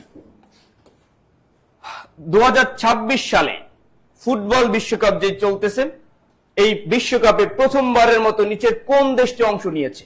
উজবেকিস্তান, কেপ ভার্দে, কুরাসাও নাকি সবগুলো? দেখেন, কুরাসাও আমরা একটু অপরিচিত নাম, কেপ ভার্দে এটা অনেকের কাছে হচ্ছে অপরিচিত, উজবেকিস্তান এটা হচ্ছে আমরা চিনি। দেখেন, এই যে 4টা দেশ কিন্তু এবারে প্রথমবার। ইন্টারাপ্ট করি, এই উজবেকিস্তান দেখি পাকিস্তানের কিছু নাকি? উজবেকিস্তান, তাজিকিস্তান, কাজাখস্তান, কিরগিজস্তান, এরকম স্থানযুক্ত অনেকগুলো আছে। তো দেখেন, এই সব দেশগুলো কিন্তু এবার বিশ্বকাপে প্রথমবারের মতো অংশগ্রহণ করছে। এবার বিশ্বকাপ নিয়ে দেখেন, খেলাধুলা নিয়ে অবশ্যই কিন্তু কোশ্চেন আসে, এর আগে আমরা 100% আসবি। তাহলে সবগুলো দেশ কিন্তু বিশ্বকাপে প্রথমবারের মতো অংশগ্রহণ নিছে। এর মধ্যে কুরাসাও, এই কুরাসাও হচ্ছে সবচেয়ে কম জনসংখ্যার দেশ হিসেবে অংশগ্রহণ করছে। এর জনসংখ্যা মাত্র 2 লাখের কাছাকাছি, 1,85,000, রাউন্ড ফিগারে যদি আমরা বলি 1,85,000। এই এত কম সংখ্যক জনসংখ্যা নিয়ে কিন্তু সে বিশ্বকাপে অংশগ্রহণ করছে। আচ্ছা, বাংলাদেশ আমরা কত কোটি? বাংলাদেশ বাদ ভারত 146 কোটি। ওকে, তাহলে এই সব দেশগুলো কিন্তু এবার প্রথম অংশগ্রহণ করছে। ওকে, পরের কোশ্চেন। হ্যাঁ, জর্ডান আছে, টোটাল 4টা দেশ, এই 3টা আর জর্ডান আছে। ওকে, নাসির স্যার চলে আসছে আবার। আচ্ছা, তাহলে এই যে আগের প্রশ্নটা আসলে স্যার বলছিল যে 2026 বিশ্বকাপ ফুটবলে প্রথমবার মতো 4টি দেশ অংশগ্রহণ করছে। এটা যদি আসে পরীক্ষা যে কতটি দেশ অংশগ্রহণ করে, তাহলে 4টা দেশ, নতুন 4টা দেশ। এই যে উজবেকিস্তান, কেপ ভার্দে, কুরাসাও, আর একটা কি জর্ডান। এই 4টা দেশ লিখে রাখেন, এই 3টা, আর শুধু জর্ডান। আচ্ছা, চমৎকার একটা প্রশ্ন। আমরা জানি এটা হলো আমাদের লিটারেচার থেকে আসছে, আমরা বাংলা সাহিত্যে প্রাচীন যুগ থেকে আসছে। আমরা জানি এখানে কিন্তু প্রাচীন যুগের প্রথম নিদর্শন কোনটা? বাংলা সাহিত্যে প্রাচীন নিদর্শন হলো চর্যাপদ। সেটার নাম কি? চর্যাপদ। এই চর্যাপদের মোট কবিদের সংখ্যা কত? 24 জন। কতজন? 24 জন। যদি অপশনে 24 না থাকে আমরা 23 জন টিক দিয়ে চলে আসবো। 23, 24 দুইটা থাকলে টিক দেবো কোনটা? 24 জন।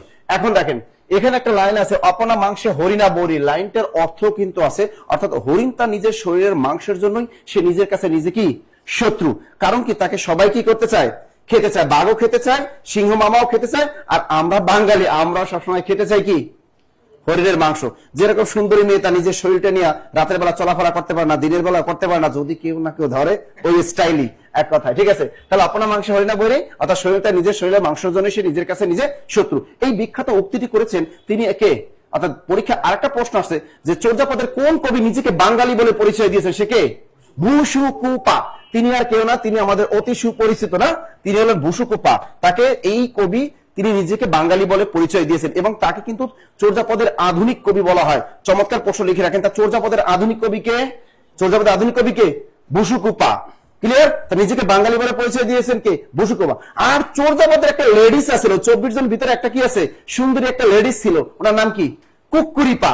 এই কিন্তু চর্যাপদের একমাত্র নারী পদকর্তা। লিখে রাখেন, চর্যাপদের একমাত্র নারী পদকর্তা সুন্দরী সেই নারীকে কুকুরিপা। ঠিক আছে, এখন দেখেন আর চর্যাপদের প্রধান এবং শ্রেষ্ঠ কবিকে? কান্নপা। কারণ তিনি কিন্তু সর্বোচ্চ পদ রচনা করেছে কয়টা? 13টা। তা চর্যাপদের সর্বাধিক পদকর্তা রচয়িতাকে? কান্নপা। চর্যাপদের প্রধান কবিকে? কান্নপা। চর্যাপদের শ্রেষ্ঠ কবিকে? তিনি কিন্তু কান্নপা। আর চর্যাপদের সবচেয়ে কিউট, নাদু সুন্দর, সবচেয়ে কম বয়স্ক কচি, সেটাকে সরহপা। সবচেয়ে কচি শেখে, তিনি হলেন সরহপা।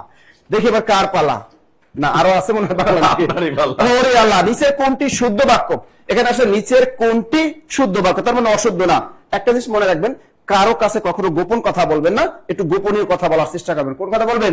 গোপনীয় কথা বলার চেষ্টা করবেন। তো এখানে বলছে যে এটা দেখেন বিসিএস পরীক্ষা কিন্তু এটা একবার এসছে, একটি গুপ্ত কথা বলে, এই গুপ্ত শব্দটা দেখলে এটা অ্যাভয়েড করে যাবেন। ঠিক আছে, এই গুপ্ত এটা হবে না, একটি গুপ্ত কথা কারো কাছে এটা বলাই যাবে না। গুপ্ত কথা বলবেন আপনারা, এটা বলাই যাবে না একেবারে। ঠিক আছে, আসলে আমি গুপ্ত দেখছি প্রকৃতপক্ষে কখন দেখছো? সকালবেলা টিএসিতে আমরা খেলা দেখতে গেলাম, ওইখানে দেখছি গুপ্ত কারা আসলে দেখছে সবগুলো দেখি ভক্তগুলো, সব আর্জেন্টিনার ভক্তগুলো কিন্তু দেখছি গুপ্ত আছে খেলায়। হ্যাঁ, কিন্তু নিন্দা জানাই। কিন্তু আমরা ব্রাজিল একটা গোল দিলে কি সুন্দর, আমরা হার্ট অ্যাটাক করছি যে ওরা একটা গোল দিয়ে ভালাইছে মরক্কো, আর এখানে দেখবেন যে সব গুপ্ত মাঝে বসে রয়েছে আর্জেন্টিনা। বুঝছেন? এই জন্য এটা হবেই না। একটি গোপনীয় কথা বলে ভাই, এটা ভুলে বললেন না, একটি গোপনীয় কথা, একটি গোপনীয় কথা বলে এখানে গোপনীয়তা না, এটা এমনি নাউন, গোপন তো এমনি না, গোপনীয়তার সাথে তা যুক্ত করা যাবে না, তাহলে প্রত্যয়জনিত অপপ্রয়োগ হয়ে যাবে। একটি গোপন কথা বলে না, এটাও বলা যাবে না, আপনি একটি গোপনীয় কথা বলি হবে। সুন্দর উত্তরটা কি হবে? একটি গোপনীয় কথা বলি। একটি গোপনীয় কথা বলি, কি হবে উত্তরটা? একটি গোপনীয় কথা বলি। এবার দেখি মোহাম্মদ স্যার কোন কথা বলে তাহলে। আমি এটার উত্তর অলরেডি দিয়ে আসছি। আর একটা প্রশ্ন মনে হয় আমার আছে, এই যে আমার প্রশ্নটা, ওয়াও, এই মনে পড়ে? হ্যাঁ, এই অনুপাত থেকে সবসময় প্রশ্ন আসে না? আসে কিনা? কোনোভাবে মিস যায় না। অনুপাতের এই জায়গা থেকে প্রশ্ন মিস যাওয়ার কোনো অপশন নাই, কিন্তু খুব সহজ জিনিস। অনুপাত মানেই দ। এই অনুপাত মানে কি? দ দ দ দ মনে রাখলেই কাজ শেষ। কিভাবে? আমরা শোনেন, যারা অনলাইনে আছে খুব ফাঁকিবাজ, আমরা শেয়ারও করতেছি না, মেনশনও করতেছি না, অথচ শেয়ারকারীর মধ্যে থাকলেই 1200 টাকা প্রাইজ মানি, ভুলে গেছেন। মেনশনকারীর মধ্যে থাকলেও 1200 টাকার প্রাইজ মানি, আবার বই গিফট। দেখেন, যখনই আপনি এরকম অনুপাতিক মান দেখবেন, এ অনুপাত বি, আবার এখানে আছে কি বি অনুপাত সি, এটার মেথডটাই হচ্ছে আপনি যদি 4 অনুপাত 7 দেন, নিচে দিবেন কত? 5 অনুপাত 6। এবার এই 5 অনুপাত 6 দেওয়ার পর আপনি এই জায়গায় দ প্রয়োগ করবেন। কি প্রয়োগ করবেন? দ প্রয়োগ করবেন। দ প্রয়োগ করলে এই অনুপাত বি অনুপাত সি এর মান চলে আসবে। কিভাবে দেখেন, এই 4 5 কত? 20। এবার কোনাকুনি গুণ। 5 7 কত? 35। এবার 10 সোজাসুজি গুণ। 6 7 কত? 42। বাংলিশ মারিয়ে দিলাম যদি। 35 অনুপাত এখানে কত? 42। তাহলে এই অপশন আছে কোথায়? এই কোথায় আছে? গ, গরু গরু গরু। উত্তর তাইলে মিস্টার গরু। কথা বুঝতে পারছি? আবার আসবে, কারণ এগুলো তো একটা 16তম বিসিএ যে আসছে, 14তম শিক্ষক নিবন্ধন স্কুল পর্যায়ে 17তে আসছে, থানা অফিসার পরীক্ষা 2012 সালে আসছে, আরো আসছে। যেগুলো আসে সেগুলো বারবার আসতেই থাকে। এই জন্য বিগত বছরের প্রশ্ন একটা বড় ফ্যাক্ট। দেখেন, আমার এখানে আরেকটা আছে প্রশ্ন, আমি ওটা আগে দিয়ে তারপরে সামনে যাই, নইলে বিপদে পড়বো। এই যে এটার উত্তর কি আমার দেওয়া লাগবে না, আপনারা নিজেরা দিবেন? নিজেরা দিব না? এটার উত্তর কত হবে? বলেন বলেন বলেন, উত্তর কত হবে? সিম্পল। এখানে আছে কত? 4 অনুপাত 5। এখানে আছে কত? আমার কলিজার ভাই, কলিজার বোনেরা, 6 অনুপাত 7। এবার আমরা এখানে উদ্যোগ প্রক্রিয়া অনুধাবন করে ফেলি। তাইলে 4 6 কত? 24। এরপরে 5 6 কত? 30। এরপর 5 7 কত? 35। আছে কোথায়? আছে মিস্টার খরগোশে। তাহলে উত্তর খ। উত্তর কত? খ। আমার মনে হয় আরো জিকেতে চলে যেতে হইবে। এই স্যার কই? স্যার কই? হাজির হাজির হাজির। জাহাপনা হাজির। ওকে, তাইলে এই দেখেন আরো প্রাসঙ্গিক কোশ্চেন, জিয়া স্মৃতি জাদুঘর, এগুলো পড়তে হবে এখন, এগুলো আমরা আগে পড়ি নাই। 5 আগস্টের পর থেকে কিন্তু এগুলোর ইম্পর্টেন্স অনেক বেড়ে গেছে, সুতরাং এই ধরনের কোশ্চেন অনেক কিছু পড়তে হবে। দেখেন জিয়া স্মৃতি জাদুঘর কোথায় অবস্থিত, ঢাকায় নাকি চট্টগ্রাম নাকি বগুড়া নাকি গাজীপুর, বলতে হবে জিয়া স্মৃতি জাদুঘর। যে কোনো পরীক্ষা দেখবেন চলে আসছে জিয়া স্মৃতি জাদুঘর। বিএনপি সরকার ক্ষমতা আসার পর এখন কিন্তু ওইরকম মেজর কোনো পরীক্ষা হয় নাই, বড় বড় যে পরীক্ষা যেমন হচ্ছে বিসিএস কিংবা হচ্ছে নিবন্ধন প্রাইমারি কিন্তু এখন হয় না। দেখবেন এই টাইপের পরীক্ষা যখন হবে দেখবেন এই টাইপের কোশ্চেন কিন্তু চলে আসবে। জিয়া স্মৃতি জাদুঘর কোথায় অবস্থিত, জিয়া স্মৃতি জাদুঘর এটা হচ্ছে চট্টগ্রামে অবস্থিত। আমরা জানি জিয়াউর রহমান নিহত হন 1981 সালের 30 মে।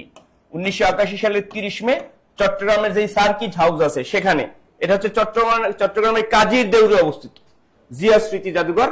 এটা বর্তমানে জাদুঘরে রূপান্তরিত হচ্ছে, তার মানে এটা হচ্ছে কোথায়, চট্টগ্রামে জিয়া স্মৃতি জাদুঘর। এখানে বসে উনি নিহত হয়েছেন 1981 সালের 30 মে, জিয়া স্মৃতি জাদুঘর। পরের কোশ্চেন, সম্প্রতি বাংলাদেশ ক্রিকেট বোর্ডের সভাপতি নির্বাচিত হয়েছেন কে? আমিনুল ইসলাম বুলবুল, ফারুক আহমেদ, খালেদ মাহমুদ সুজন নাকি তামিম ইকবাল খান? স্যার এটা ক্রিকেট নিয়ে একটু বিস্তারিত একটু বলেন। হ্যাঁ, ক্রিকেট নিয়ে একটু বলেন, এখান থেকে প্রশ্ন আসে তো। তাহলে বাংলাদেশের ক্রিকেট বোর্ডের সভাপতি নির্বাচিত সম্প্রতি যে নির্বাচনটা হয়েছে কয় তারিখ, 7 জুন। কয় জুন? 7 জুন নির্বাচনটা হয়েছে। সেই নির্বাচনে তামিম ইকবাল খান, একটু খেয়াল করেন তো, এই তামিম ইকবাল আগে সবাই পছন্দ করতো, এখন এই যে সভাপতি হওয়ার পর কিন্তু বিতর্কিত, আমরা দেখি অনেক জায়গায় সমালোচিত হচ্ছে। এবং তার যে প্রাপ্ত ভোট ছিল 73টা, বলা একদম ধরতে গেলে বিনা প্রতিদ্বন্দ্বিতায় সর্বোচ্চ ভোট পাইছে উনি, বিনা প্রতিদ্বন্দ্বিতা না, মানে 73টা ভোট পাইছে। 73টা ভোট পাওয়ার পর উনি পরিচালক হয়েছে, এবং পরিচালকদের ভোটে, সরাসরি ভোটে বিনা প্রতিদ্বন্দ্বিতায় কি হয়েছে, ক্রিকেট বোর্ডের সভাপতি হয়েছে। প্রথম পরিচালক হয়েছে নির্বাচনে, এরপর সেখানে আরো যারা পরিচালক হয়েছে সবার ভোটে বিনা প্রতিদ্বন্দ্বিতায় কি হয়েছে, উনি বিসিবির প্রেসিডেন্ট হয়েছে। তো দেখেন বর্তমানে বিসিবির প্রেসিডেন্ট তামিম ইকবাল খান, বলতে হবে Bafufe, Bangladesh football federation, Bangladesh football federation বাফুফের বর্তমান প্রেসিডেন্টকে বলেন, বাফুফের প্রেসিডেন্টকে। ক্রিকেট বোর্ডের সভাপতি বুঝলাম তামিম ইকবাল খান, বাফুফের সভাপতিকে, বাংলাদেশ ফুটবল ফেডারেশনের সভাপতিকে, বাংলাদেশ ফুটবল ফেডারেশনের সভাপতি হচ্ছে তাবিত আউয়াল, তাবিত আউয়াল, এই দুইটা নাম মনে রাখেন, বিসিপির তাবিত আউয়াল। ওকে, তাহলে বাফুফের হচ্ছে তাবিত আউয়াল আর বিসিবির হচ্ছে তামিম ইকবাল খান। ওই পরের কোশ্চেন দেখি আমরা, পরের কোশ্চেন। ফুটবলের বর্তমানে কে? ফুটবলটাই বাংলাদেশ ফুটবল ফেডারেশনের যে। চমৎকার একটা প্রশ্ন আসছে এখানে, এটা বিস্তারিত আমি একটু পড়িয়ে দিচ্ছি। এটা যে অক্ষর জিনিসটা কি আসলে আমরা জানি, এক প্রয়াসে উচ্চারিত ধ্বনি সমষ্টিকে কি বলে? অক্ষর বলে। ভালো করে খেয়াল রাখেন, এক প্রয়াসে উচ্চারিত ধ্বনি সমষ্টিকে অক্ষর বলে। বিশেষ পরীক্ষা এসেছিল, সুতরাং আপনাদের যে কোনো চাকরি পরীক্ষা এটা আসতে পারে। বলা ভালো করে খেয়াল রাখেন, এক প্রয়াসে উচ্চারিত ধ্বনি সমষ্টিকে কি বলে? অক্ষর বলে। আর একটা প্রশ্ন আসতে পারে, বাংলা ভাষায় অক্ষর কত প্রকার? তা বাংলায় অক্ষর কত প্রকার? 2 প্রকার। একটা হলো মুক্তাক্ষর আর একটা কি বদ্যাক্ষর। দুইটা প্রশ্ন লিখে রাখবেন, এক প্রয়াসে উচ্চারিত ধ্বনি সমষ্টিকে অক্ষর বলে। এরপর কি লিখবেন? অক্ষর হলো 2 প্রকার, একটা হলো মুক্তাক্ষর আর একটা কি বদ্যাক্ষর। একটা হলো ওপেন সিলেবল আর একটা হলো ক্লোজড সিলেবল। এই জিনিসটা আসে পরীক্ষায়। এরপর বলে বড় বড় এক একটা কি দিয়ে দেয়, বড় বড় পরীক্ষার হলে এরকম একটা শব্দ দিয়ে, যেমন এখানে দিয়েছে অন্তর্ভুক্তিমূলক শব্দে কয়টি অক্ষর আছে। এরকম আপনাকে বড় বড় অনেক অনেক কঠিন করে, যেমন সমাবর্তন শব্দে কয়টি অক্ষর আছে, এর আগে পরীক্ষা কিন্তু এসেছিল। পদ্মা সেতু শব্দে কয়টি অক্ষর আছে, কিং কর্তব্য বিমূর এই শব্দটিতে কয়টি অক্ষর আছে, নাতিশীতোষ্ণ মণ্ডল এই শব্দটিতে কয়টি অক্ষর আছে। এরকম কিন্তু অনেক প্রশ্ন কিন্তু আসতে দেখা যায়। আপনি ব্যাংক নিয়োগ পরীক্ষা বলেন, 10 থেকে 20তম গ্রেড পরীক্ষা বলেন, প্রাইমারি বলেন, নিবন্ধন বলেন, যে কোনো চাকরি পরীক্ষা এরকম একটা শব্দ টুস করে ধরে দেয় যে এই শব্দটির ভিতরে কয়টি অক্ষর আছে। পরীক্ষা হলে অনেকে গিয়ে কিন্তু এদিকে তাকায়, ওদিকে তাকায়, এদিকে তাকায় এবং গোনা শুরু করে 1 2 3 4 5 6 7 8 9 10 দিয়ে পুটুস করে টিক মেরা চলে আসে। আসলে আমরা বুঝি না আসলে অক্ষর কি, ধ্বনি কি, বর্ণ কি, এগুলো কিন্তু আমাদের জানতে হবে। তাহলে আমরা কিভাবে, আমরা সাধারণত আমরা শিখিয়ে থাকি বাংলিশ করবেন। এরকম যদি পরীক্ষায় কোনো বড় একটা শব্দ দিয়ে দেয়, ওটাকে কি করবেন? বাংলিশ। অর্থাৎ আমরা যেভাবে মেসেজ দেই যে বাবু কি করো, বিয়ে বা বিউবু, বাবু কে কি কে কো আরো, বাবু কি করো, এভাবে দিয়ে এসএমএস দেই না, বাবু কি করো, এইটা ঠিক আছে, আমাকে বাবু খাইছো, এগুলো লিখি না, লিখি কিন্তু। তো এইভাবে খাস বাংলায় কিন্তু লিখি। হ্যাঁ, আসল কথা আমাদের ভাওয়াল চিনতে হবে। আমরা বাংলা, আমরা জানি ইংরেজিতে ভাওয়াল কয়টা? 5টা। ওই ভাওয়াল গুলো জাস্ট আইডেন্টিফাই করবেন। এখন যদি বলে সমাবর্তন শব্দে কয়টি অক্ষর আছে, এখন আপনি কিভাবে বের করে এটাকে বাংলিশ করেন, এসে স এম এ মা সমা বিয়ার বর টি ও এন তন, সমাবর্তন। তবে একটা জিনিস মনে রাখবেন, যদি লেখার সময় বা উচ্চারণে পাশাপাশি দুইটা যদি ভাও থাকে তাহলে কটা ধরবেন? একটা। পাশাপাশি দুইটা ভাও থাকলে কটা ধরতে হয়? একটা। মাথায় রাখবেন, পাশাপাশি দুইটা ভাও থাকলে কয়টা? একটা। যদি বলে ভাই শব্দে কয়টি অক্ষর আছে, আপনি যদি বি এইচ এ আই ভাই এভাবে লেখেন, এই পাশাপাশি দুইটা ভাও আছে, সুতরাং অক্ষর আছে কয়টা? একটা। আপনি ভাই বানানটা ভি এ আই এভাবেও লিখতে পারেন, পাশাপাশি দুইটা ভাও থাকলে কটা ধরতে হবে? একটা। তাহলে দেখেন সমাবর্তন শব্দে অক্ষর আছে কয়টা? মানে 1 2 3 4। সমাবর্তন শব্দে কয়টা? 4টা। হয়ে গেল। এবার আপনাদের দেখেন, এই যে দেখেন কর অঞ্চল নিয়োগ পরীক্ষা এসেছিল, পদ্মা সেতু শব্দে কয়টা অক্ষর আছে দেখি আপনারা বের করেন তো দ্রুত। পদ্মা সেতু শব্দে কয়টা অক্ষর আছে? দ্রুত এই স্যার ক্লাসে রিঅ্যাকশন ইউজ করতেছে না। দ্রুত দ্রুত দ্রুত দ্রুত দ্রুত দ্রুত। ক্লাস তো করতেছেন, একটু রিঅ্যাকশন ইউজ করবেন, ঠিক আছে? আর জানেন যে সর্বোচ্চ শেয়ারকারী তিনি কিন্তু টাকা পাবেন, সর্বোচ্চ মেনশনকারী তারাও কিন্তু টাকা পাবেন, এবং তারা কিন্তু কেরিয়ার প্লাস বাংলা বইও কিন্তু পাবেন। কথা ক্লিয়ার? এবং যারা উত্তর করতে পারবেন, সঠিক উত্তরগুলো করতে পারবেন, দ্রুত উত্তর করতে পারবেন, তাদেরও কিন্তু গিফটের ব্যবস্থা আছে। তা দেখি কয়টা কয়টা আছে। স্যার বাবু নেই, SMS এ দেওয়ার মানুষও নাই, চিন্তা নিয়ে কারণ নাই। আমাদের জব মেডিসিন থাকলে এখান থেকে অনেক বিয়ে শাদী, প্রেম প্রীতি, ভালোবাসা অনেকই হবে। কারণ এর আগে কিন্তু আমাদের এখানে একটা কাপল এসেছিল এবং তারাও কিন্তু বলছিল ঝিনাইদে একজনের বাড়ি আর একজনের বাড়ি মাগুরা। হ্যাঁ হুজুর, তারা কিন্তু এসেছিল, দুইজন কাপল আমাদের অফিসে। হ্যাঁ, তারা বলছে স্যার আমাদের কিন্তু বিয়েটা হয়েছে এই জব মেডিসিনের মাধ্যমে। আমরা বললাম কিভাবে? এই যে জব মেডিসিনে ক্লাস করতে করতে হাই হ্যালো মারতে মারতে এই পরিচয় হতে হতে তারপর দুজন একসাথে হয়ে কাজী অফিসে গিয়ে আমরা বিবাহ করে ফেলেছি। ঠিক আছে, আপনাদের সামনের বছর আমরা সুখবরও দিব। ঠিক আছে, তাহলে এই যে দেখেন, তাহলে এখানে কিন্তু সবই হবে। তা পদ্মা সেতু পি ই এ ডে পদ দিয়ে দা পদ্মা এস এস এ টি ও টু, পদ্মা সেতু। ভালো আছে কয়টা? একটা, দুইটা, তিনটা, চারটা। সুতরাং পদ্মা সেতু শব্দ অক্ষর আছে কয়টা? চারটা। এবার আপনাদের অরিজিনাল প্রশ্ন চলে যায় যে অন্তর্ভুক্তিমূলক শব্দে কয়টি অক্ষর আছে? পাঁচটার জবাব দেন। অন্তর্ভুক্তিমূলক শব্দে কয়টা অক্ষর আছে? কয়টা কয়টা? এই দেখো, অন্তর্ভুক্তিমূলক ও আন অন তি অর্থ অন্তর্ভুক্তি, ভি ইউ কে ভোগ টিআইটি অন্তর্ভুক্তিমূলক, এম ইউ মো এল ও কে। এভাবে লিখে পারবেন, খাস বাংলায় পরীক্ষা হলে প্রশ্নের উপরে গ্যাসাং করে লিখে ফেলবেন। তা ভালো কয়টা? একটা, দুইটা, তিনটা, তিনটা, আবার কি চারটা, পাঁচটা, ছয়টা। কয়টা হলো? ছয়টা। আপনাদের কয়টা হলো? অনলাইনে যারা আছেন সবাই কয়টা? ছয়টা। আপনাদের কয়টা হয়েছে? অন্তর্ভুক্তিমূলক ছয়টা। কয়টা? ছয়টা। হ্যাঁ, এটা অক্ষরের ক্ষেত্রে অন্তর্ভুক্তিমূলক কয়টা? ছয়টা। ক্লিয়ার? ভুলে ভিতে মাইরা দিয়েছেন, ইউতে হবে। এটা ভি। আচ্ছা, সমস্যা নাই, এই ভি। ছয়টা হয়ে গেছে আমাদের উচ্চারণে।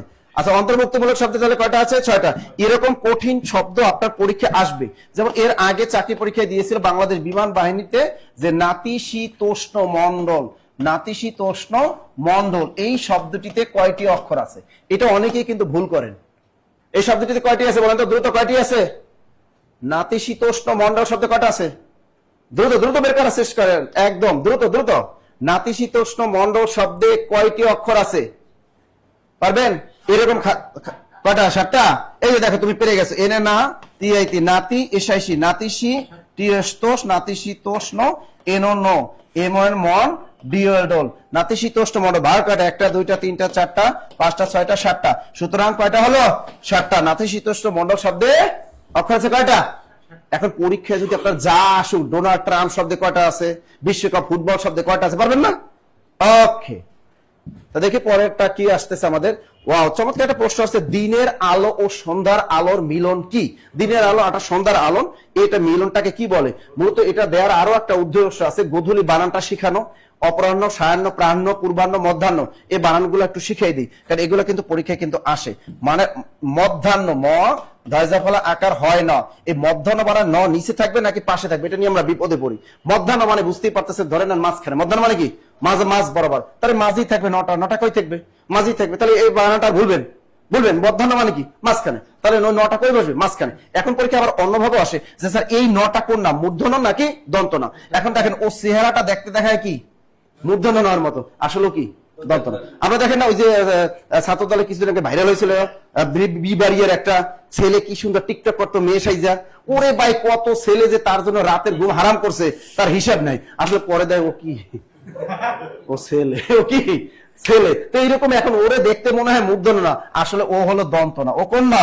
ও এখানে, এটা হলো দন্ত। তার পাশে যে 9টা থাকে ওটা হলো দন্ত না। তো মধ্যাহ্ন। আর একটা আছে সায়াহ্ন, এই দেখেন সায়ান্ন বানানো নটা কই থাকবে, এই পাশে থাকবে। এই দুইটা বানানেই শুধু কি, আর চিহ্ন বানান তো আমরা এমনি জানি যে চিহ্ন বানানে পাশে থাকে, ওটা নিয়ে টেনশন নাই। এই দুইটা বানানে শুধু ন কোথায় থাকে, পাশে থাকে, এবং ওই মাঝখানে থাকে, এবং এই নটা হয় দন্ত ন।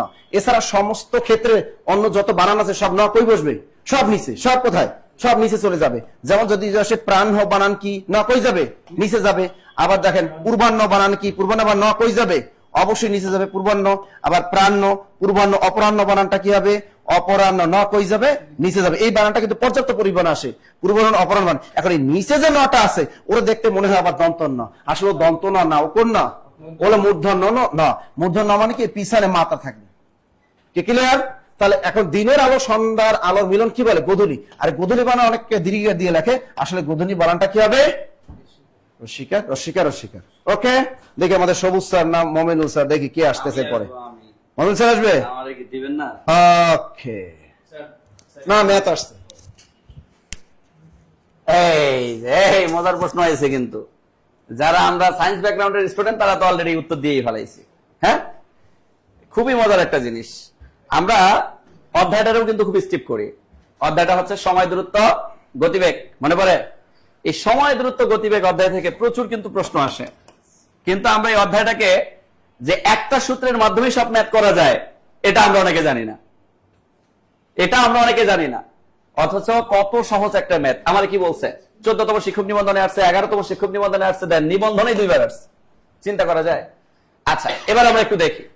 ঘন্টায় x মাইল, ঘন্টায় x মাইল বেগে y মাইল দূরত্ব অতিক্রম করে, y মাইল দূরত্ব অতিক্রম করতে কত ঘন্টা লাগবে, কত ঘন্টা লাগবে? এখানে ভুল হয়েছে। এত মাইল দূরত্ব y বেগে অতিক্রম করতে কত ঘন্টা লাগবে? তার মানে এখানে আমাদের দুইটা জিনিস দেওয়া থাকে, একটা হচ্ছে দূরত্ব, আরেকটা কি, বেগ। একটা কি, বেগ। আর যখন আমাকে সময়টা বের করতে বলে, এই সময়ের টিটা মূলত এই দূরত্বকে আমরা ডি দ্বারা প্রকাশ করি, আর বেগকে আমরা কি দ্বারা প্রকাশ করি, ভি দ্বারা প্রকাশ করি, যদি আমরা সূত্রে চলে যাই আর কি, ডিরেক্ট সূত্রে। কিন্তু এখানে ডি এর জায়গায় তারা দূরত্বটাকে কাকে ধরতে বলছে, ওয়াই, তাহলে উপরে ওয়াই। আর বেগের জায়গায় তারা কাকে, বেগের দূরত্বের জায়গায় এক ধরতে বলছে, এই যে এক্স মাইল দূরত্ব, এক্স মাইল। তাহলে এক্স মাইল, এই এক্সটা কোথায় যাবে, উপরে। আর এখানে ওয়াইটা কি, বেগ, তাহলে ওয়াইটা কোথায় আসবে, নিচে। তাইলে এখানে টি সমান সমান এক্স ভাগ ওয়াই, টি সমান সমান এক্স ভাগ ওয়াই। আছে কি এক্স ভাগ ওয়াই? আছে। কোথায়? মিস্টার কলা। তাহলে উত্তর বাবু ইস মিস্টার ক, উত্তর বাবু ইস মিস্টার ক। আমরা কি বুঝতে পারছি? আমার তো অলরেডি একটা প্রশ্ন আগেই সলভ করছি, এবার এটাতে চলে আসছি। শোনেন, এই সর্বোচ্চ শেয়ারকারী, মেনশনকারী রেডি থাকেন। আর কিন্তু আমাদের দূরত্ব খুব কাছে চলে আসছে তো, ইসরায়েল। ইসরায়েল আগ্রাসনের বিরুদ্ধে ইরানের নতুন অপারেশনের নাম কি?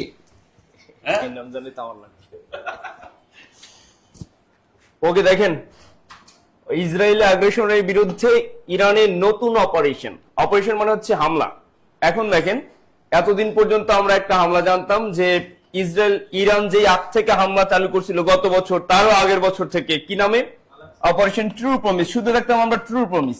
ইরান এই নাম থেকে মোটে যাচ্ছি না এরকম, true promise 1, true promise 2, true promise 3, এবং ফাইনালি কোনটা গেছে, true promise 4, operation true promise 4। এই যে এবছর যে ফেব্রুয়ারিতে যুদ্ধটা শুরু হয়েছিল, সেটার নাম কি ছিল? ইরান যে হামলা চালাইছে সেটার নাম ছিল ট্রু প্রমিস 4। এই 4টা যুদ্ধ দেওয়ার পর আমরা একটু অবাক হয়ে গেছি যে আসলে ইরান এই নাম থেকে কেন বের হচ্ছে না। তো সম্প্রতি সময়, এ মাসের শুরুর দিকে, অর্থাৎ 8 জুন, খুব ভালো করে খেয়াল রাখেন, ইরান থেকে কিন্তু এই নাম থেকে বের হয়েছে। ইরান সম্প্রতি ইসরায়েলে যে হামলাটা চালাইছে, সেই হামলাটার নাম ছিল অপারেশন নাসর। মনে রাখেন, সম্প্রতি ইরান ইসরায়েলে যে নতুন হামলা চালায় সেটার নাম ছিল হচ্ছে অপারেশন নাসর। অপারেশন নাসর কয় তারিখ? 8 জুন, 8 জুন 2026, অপারেশন নাসর নামে। তবে ইসরায়েল যে হামলা চালাইছে আগে, ইসরায়েল ইরানে হামলা চালাইছে লায়ন্স রোড, ওটার নাম আছে। আবার যুক্তরাষ্ট্রে যে হামলা চালাইছে ইরানে, সেটার নাম হচ্ছে এপিক ফিউরি, সেই নাম কিন্তু আছে। কিন্তু ইরান কিন্তু তার নাম পরিবর্তন করছে, অপারেশন নাসর। কয় তারিখ? 8 জুন 2026। ওকে, পরের কোশ্চেন। সম্প্রতি এই কোশ্চেনটা আসার সম্ভাবনা খুব বেশি। জাতীয় কবি কাজী নজরুল ইসলাম, তার একটা আলাদা সম্মান আছে, সে যেহেতু এই জাতীয় কবি। আমাদের যত ইয়াং জেনারেশন বা যত মুভমেন্ট আছে, তার গান, তার সাহিত্যিক নিদর্শন, এগুলো কিন্তু অনেক বেশি অনুপ্রেরণা যোগায়। তো সেক্ষেত্রে দেখেন, সম্প্রতি সময় আমরা দেখছি রাষ্ট্রীয়ভাবে একটা ময়মনসিংহের 30 সালে, যেখানে নজরুলের স্মৃতি বিজড়িত জায়গা, সেখানে রাষ্ট্রীয় একটা অনুষ্ঠান হয়েছে। তারেক রহমান মাননীয় প্রধানমন্ত্রী সেখানে গেছিলেন এবং পুরা 1 বছর নজরুল বর্ষ ঘোষণা করা হয়েছে। সেই নজরুল বর্ষ কত থেকে কত? 25 মে 2026 থেকে 31 ডিসেম্বর 26, নাকি 23 মে থেকে 23 মে 27, নাকি 25 মে থেকে 25 মে 27, নাকি 25 মে থেকে 25 মে 28? বলেন তো, বলেন এটার উত্তর কি হবে? সম্প্রতি কোন সময়কালকে নজরুল বর্ষ হিসাবে ঘোষণা করা হয়েছে? এটার উত্তর হচ্ছে গ, 25 মে 2026 থেকে 25 মে 2027, 1 বছর। দেখেন, কাজী নজরুলের জন্ম কয় তারিখ? ওনার জন্ম হচ্ছে 24 মে 1899 সালে। উনি মৃত্যুবরণ করেন কয় তারিখ? 29 আগস্ট 1976। ওনার কাজী নজরুল ইসলাম, রবীন্দ্রনাথ ঠাকুর এবং বাংলাদেশের স্বাধীনতা পরবর্তী কিংবা স্বাধীনতার আগে একদম খাঁটি বাংলাদেশি যে কবিগুলো আছে, এদের ভাইটাল যারা আছে, আল মাহমুদ, ফররুক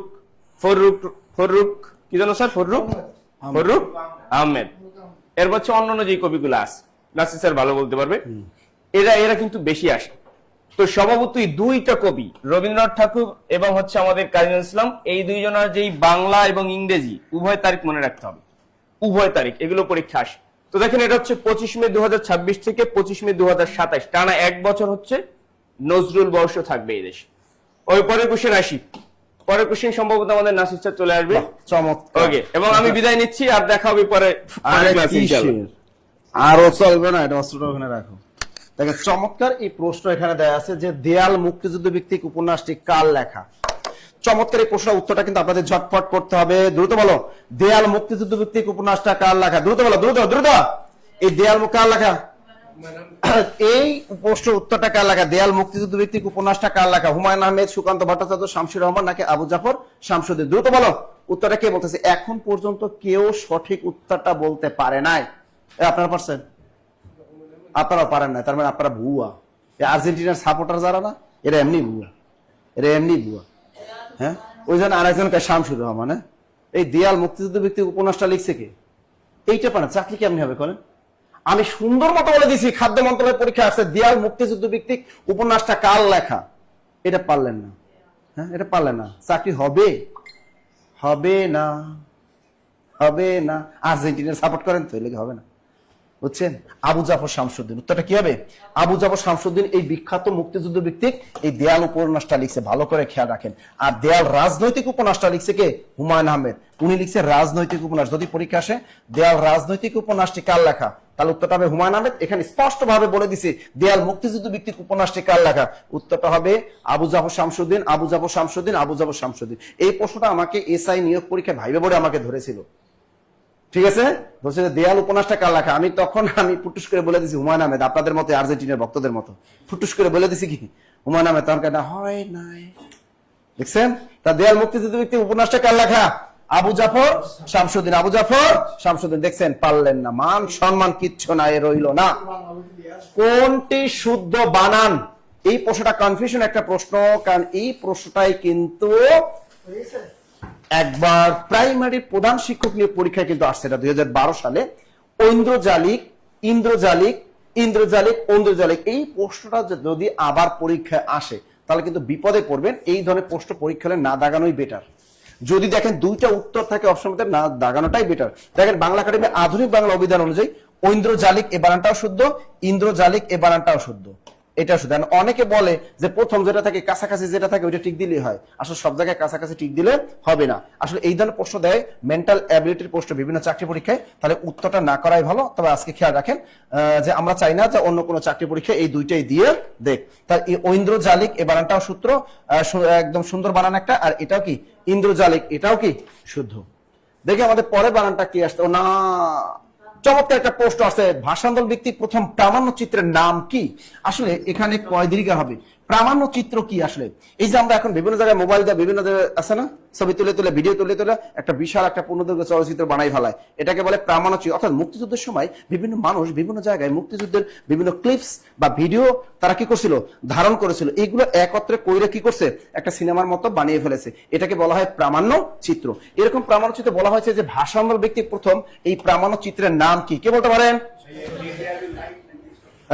বলেন ভাষা আন্দোলন প্রথম প্রামাণ্য চিত্রের নাম কি? প্রথম অপশন দিচ্ছে স্টপ জেনোসাইড, দ্বিতীয় স্ট্যাটাস বন্ড, দ্বিতীয় আছে, তৃতীয় নাম্বার আছে লিবারেশন ফাইটার্স, এবং লেট দেয়ার বি লাইট সর্বশেষ।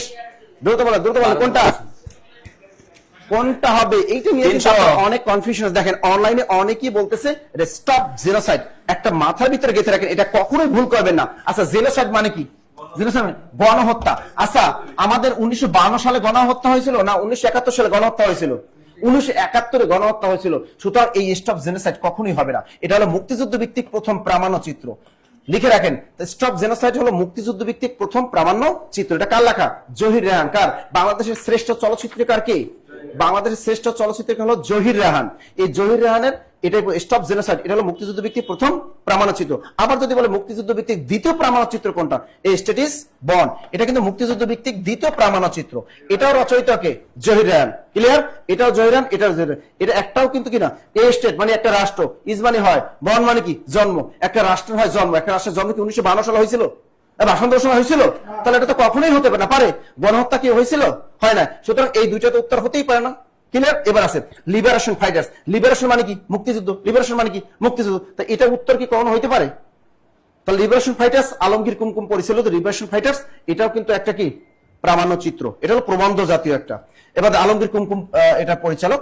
Late there be light, let there be light, এটাই হলো ভাষা আন্দোলন ভিত্তিক প্রথম প্রামাণ্য চিত্র। আর এটা রচয়িতা কে বলতো? এটা কে? জহির রায়হান। এটাও কে? জহির রায়হান। দ্রুত লেখেন জহির বানান দিকে, এটা জহির রায়হান। তা দেখেন একটা প্রশ্নের মাধ্যমে আমরা কতগুলো প্রশ্ন জানলাম, প্রথম থেকে শুরু করি। তার মুক্তিযুদ্ধ ভিত্তিক প্রথম প্রামাণ্য চিত্রের নাম কি? Stop genocide. মুক্তিযুদ্ধ ভিত্তিক দ্বিতীয় প্রামাণ্য চিত্রের নাম কি? এ স্ট্যাটাস বন্ড। এই দুইটা রচয়িতা কে? জহির রায়হান। আর ভাষা আন্দোলন ভিত্তিক প্রথম প্রামাণ্য চিত্রের নাম কি? Let there be light, let there be light. Okay, আমাদের দেখি পরের প্রশ্নটা কি আসে। চমৎকার একটা প্রশ্ন আসছে, বাংলা একাডেমি প্রতিষ্ঠিত হয় কত সালে? তার আগে আমাদের বাংলা একাডেমি থেকে কতগুলো প্রশ্ন আমাদের আসতে পারে। এখানে বলতে হয় বাংলা একাডেমি প্রতিষ্ঠার স্বপ্নদ্রষ্টা কে ছিলেন? লিখে রাখেন বাংলা একাডেমি প্রতিষ্ঠার স্বপ্নদ্রষ্টা ছিলেন ডক্টর মোহাম্মদ শহীদুল্লাহ। কে? ডক্টর মোহাম্মদ শহীদুল্লাহ। ভালো করে খেয়াল রাখেন, বাংলা একাডেমি প্রতিষ্ঠাতা স্বপ্নদ্রষ্টা কে ছিলেন? ডক্টর মোহাম্মদ শহীদুল্লাহ। আর একটা প্রশ্ন আসে, কোন প্রেক্ষাপটে এই বাংলা একাডেমি প্রতিষ্ঠিত হয়? ভাষা আন্দোলনের প্রেক্ষাপটে কি হয়? ভাষা আন্দোলনের প্রেক্ষাপটে এই বাংলা একাডেমি প্রতিষ্ঠিত হয়। আর একটা প্রশ্ন আসে, জাতির মননের প্রতীক বলা হয় কোন প্রতিষ্ঠানকে? জাতির মননের প্রতীক বলা হয় এই বাংলা একাডেমিকে। বাংলা একাডেমি ভবনের পুরাতন নাম কি? বর্ধমান হাউস। এটা পরীক্ষা আসে, বাংলা একাডেমি ভবনের পুরাতন নাম কি? বর্ধমান হাউস। আসে না এগুলো? আসে। এবার দেখেন এখান থেকে আরো পরীক্ষার প্রশ্ন আসে যে এই বাংলা একাডেমির বর্তমান মহাপরিচালকের নাম কি? এটা কিন্তু জানতে হবে। বাংলা একাডেমির বর্তমান মহাপরিচালক কে বলতে পারবেন? আজম খান। নাম কি? একজন কণ্ঠশিল্পী আছেন আজম খান, ডক্টর মোহাম্মদ আজম বাংলা একাডেমির বর্তমান মহাপরিচালক। লিখে রাখেন বাংলা একাডেমির বর্তমান মহাপরিচালক নাম কি? ডক্টর মোহাম্মদ আজম। মনে রাখবেন কি আজম খান একজন কণ্ঠশিল্পী আছে না? আছে। এরপর যদি আসে বাংলা একাডেমির বর্তমান সভাপতিকে, দ্রুত বলো বাংলা একাডেমির বর্তমান সভাপতিকে? আবুল কাশেম ফজলুল হক। সেটা বাংলা একে ফজলুল হক মনে রাখবেন, তাহলে মনে থাকবে আবুল কাশেম ফজলুল হক। লিখে রাখেন আবুল কাশেম কি? ফজলুল, আবুল কাশেম ফজলুল হক। চমৎকার দুটো প্রশ্ন যে বাংলা একাডেমির বর্তমান মহাপরিচালককে ডক্টর মোহাম্মদ আজম, আর বাংলা একাডেমির বর্তমান সভাপতিকে আবুল কাশেম ফজলুল হক। ক্লিয়ার? ঠিক আছে, ক্লিয়ার ক্লিয়ার ক্লিয়ার। এখন আপনার প্রশ্ন, বাংলা একাডেমি প্রতিষ্ঠিত হয় কত সালে? উত্তরটা কি কইছে দেখি। 3 ডিসেম্বর 1955।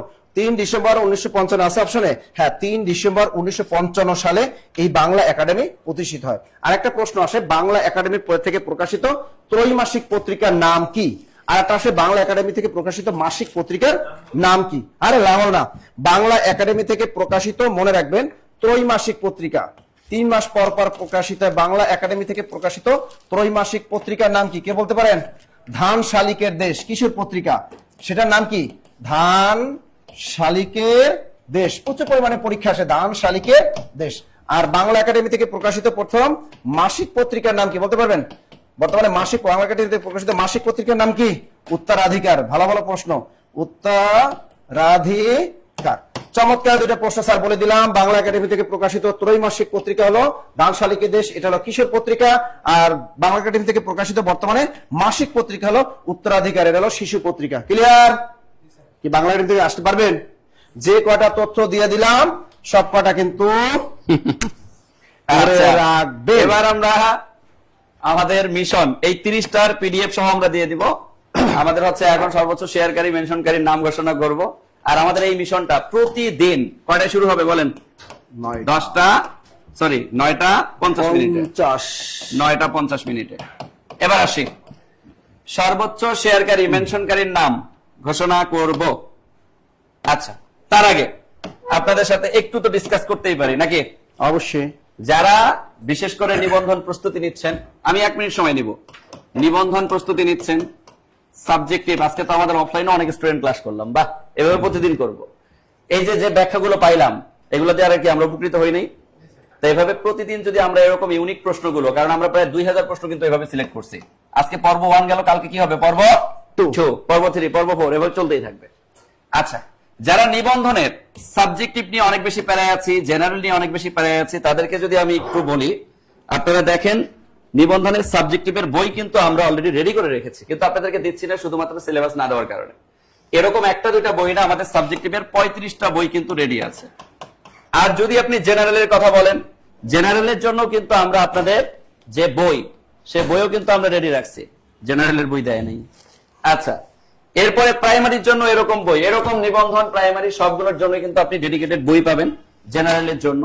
এবং 10 থেকে 20তম গ্রেড যাদের টার্গেট, যারা এই চাকরি পরীক্ষাগুলো যারা দিচ্ছেন, এরকম একটা ডেডিকেটেড বাংলা ইংলিশ জিকে ম্যাথের উপর একটা বই পাবেন, যেটা থেকে আপনি 95% প্রশ্ন অনায়াসে কমন পেতে পারেন। এবং বেসিক ক্লাস, শোনেন, বেসিক ক্লাস দরকার আছে। কেন? কারণ বেসিক যখন জানা থাকে তখনই বিগত বছরের প্রশ্নগুলো কিন্তু অটো জানা হয়ে যায়, মানে আমরা পারি, এগুলোর একটা আয়ত্ত চলে আসে। এই যে আমাদের পেইড ব্যাচের স্টুডেন্টই কিন্তু ম্যাক্সিমামই আমাদের এই কোশ্চেন ব্যাংক সলভের ক্লাসে ছিল, কিন্তু যারা আমাদের পেইড ব্যাচের স্টুডেন্ট তারা জানে যে আমাদের পেইড ক্লাসগুলো কতটা চমৎকার হয়। আপনারা একটু কমেন্ট করবেন, যারা আমাদের পেইড ব্যাচের স্টুডেন্ট, আমাদের পেইড ক্লাসগুলো যে স্যাররা ক্লাস নেন বা ক্লাসের যে শিডিউল বা পরীক্ষাগুলো কত সুন্দরভাবে হয়, এটা একটু কমেন্টে জানাবেন। তাহলে যারা ভর্তির বাইরের স্টুডেন্ট তারা বুঝতে পারবে যে না, জব মেডিসিন আসলে কতটা ডেডিকেটেড। যারা ভর্তিকৃত স্টুডেন্ট তাদের কাছে আমি রিকোয়েস্ট করব। এবার আসি, যদি কোনো স্টুডেন্ট এরকম থাকেন যাদের আর্থিক সমস্যা আছে বা ফাইন্যান্সিয়াল প্রবলেম আছে, এই আর্থিক সমস্যা জনিত কোনো স্টুডেন্ট থাকলে সে যদি কোনো কারণে আমাদের সাবজেক্টিভে কোর্সে আসতে চায়, আমাদের এটার কোর্স ফি কিন্তু 75% ছাড়ে আমরা এটার কোর্স ফি দিচ্ছি 1400 টাকা। জেনারেলে আমাদের এটা 1400 টাকা, অফলাইনে একটু বেশি, অফলাইনে আমাদের 5200 টাকা। কিন্তু এই কোর্স ফিটা আপনি মাত্র 600 টাকায়ও এন্ট্রি করতে পারবেন। কিভাবে? ধরেন আপনার ফাইন্যান্সিয়াল প্রবলেম আছে, এখন আপনার কাছে কত আছে? 500 টাকা। এখন আপনার কাছে কত আছে? 600 টাকা। আপনি 500 বা 600 টাকা এন্ট্রি করে সাবজেক্টিভের ক্লাসগুলো কন্টিনিউ করতে পারবেন, জেনারেলের ক্লাসগুলো কন্টিনিউ করতে পারবেন, আপনি প্রাইমারি ব্যাচের ক্লাস কন্টিনিউ করতে পারবেন। আপনি 10 থেকে 20তম গ্রেডের যে কোর্স রয়েছে প্রিলি এবং লিখিত, যেটা প্রিলি প্লাস রিটেন বেস ব্যাচ আমাদের, সেখানেও আপনি 500 বা 600 টাকা এন্ট্রি ফি দিয়ে আপনি কিন্তু যুক্ত হতে পারবেন এবং আপনি সময় নিয়ে টাকা দিতে পারবেন। যারা এই অফারটা লুফে নিতে চাচ্ছেন, এই 500 থেকে 600 টাকা এন্ট্রি ফি বা 400 টাকাও যদি থাকে, সেটাও আপনি এন্ট্রি ফি দিয়ে ভর্তি হওয়ার যে সুযোগ, সেটাও যদি চান আপনারা, তাহলে আপনারা যে কাজটা করবেন, আমি আজকের এই সেশন থেকে 30 জন স্টুডেন্টকে এই সুযোগটা দিব। 30 জন স্টুডেন্টের মধ্যে যারা থাকতে চাচ্ছেন, তারা যে কাজটা করবেন, শুধুমাত্র কমেন্টে আপনার যে পার্সোনাল নাম্বার, এই নাম্বারটা শেয়ার করবেন। পাশাপাশি আপনি একটা কোড ব্যবহার করতে পারেন, আজকে নাসির স্যারের এন কোড ব্যবহার করতে পারেন, আর 017 সামথিং আপনার পুরো নাম্বারটা শেয়ার করবেন। 1 মিনিট সময়ের মধ্যে যারা 1 মিনিট সময়ের মধ্যে যে 30 জন থাকবেন, এই 30 জনই শুধু সুযোগ পাচ্ছেন। 1 মিনিট সময় দিচ্ছি, 1 মিনিটের মধ্যে এন কোড ব্যবহার করে পুরো নাম্বারটা আমরা শেয়ার করব, এন কোড ব্যবহার করে। আর ক্লাস কেমন লাগলো একটু কমেন্ট করবেন, আর আমাদের পেইড ব্যাচের ক্লাসগুলো কেমন হয় সেটাও একটু কমেন্ট করে জানাবেন। আমার কলিজার ভাই, কলিজার বোনেরা, প্রতিদিন এই ক্লাস দেখবো বলে আশা করি? হ্যাঁ, প্রতিদিনই এই ক্লাস আমাদের চলমান থাকবে।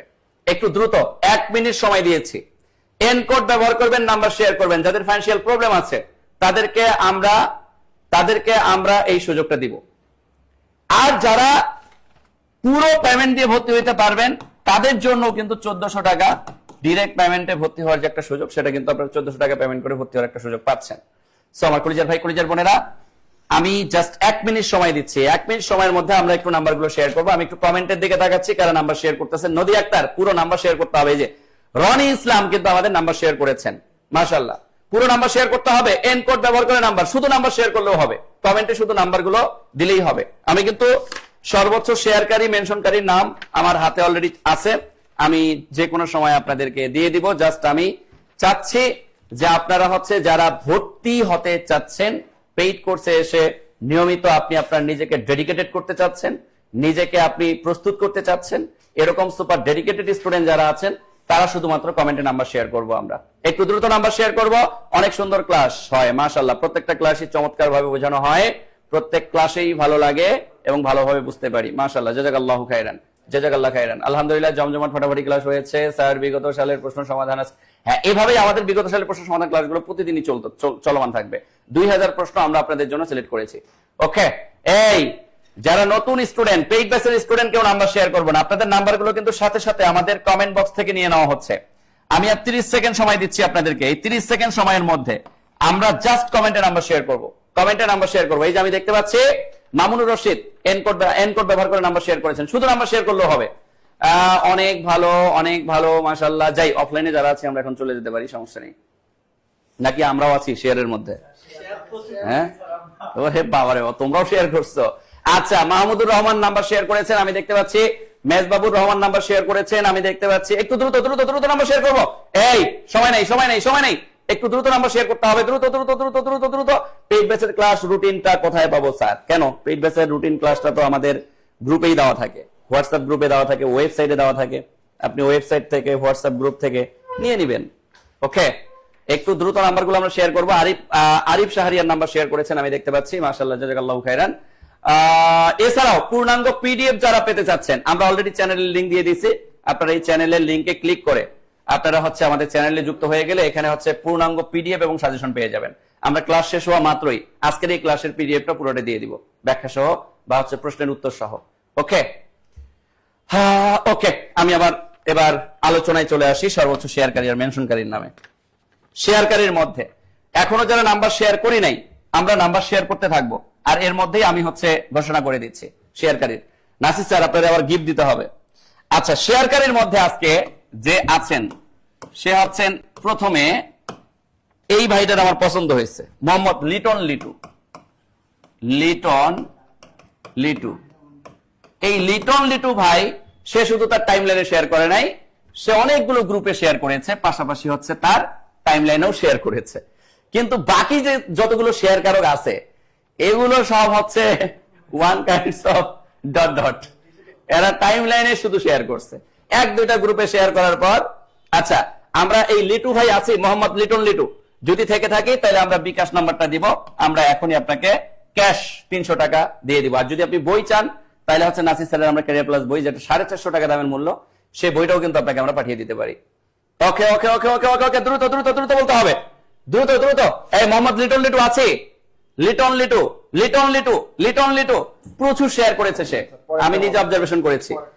এরপরে হচ্ছে মোহাম্মদ মিরিয়াজ হোসেন, মিয়ারাজ হোসেন নাকি? মোহাম্মদ মিয়ারাজ হোসেন, মুহাম্মদ মিয়া রায়াজ হোসেন, আমাদের অফলাইনের স্টুডেন্ট কয় আসে নাই, হ্যাঁ? স্বজন প্রীতিটা চলবে না রে মনু।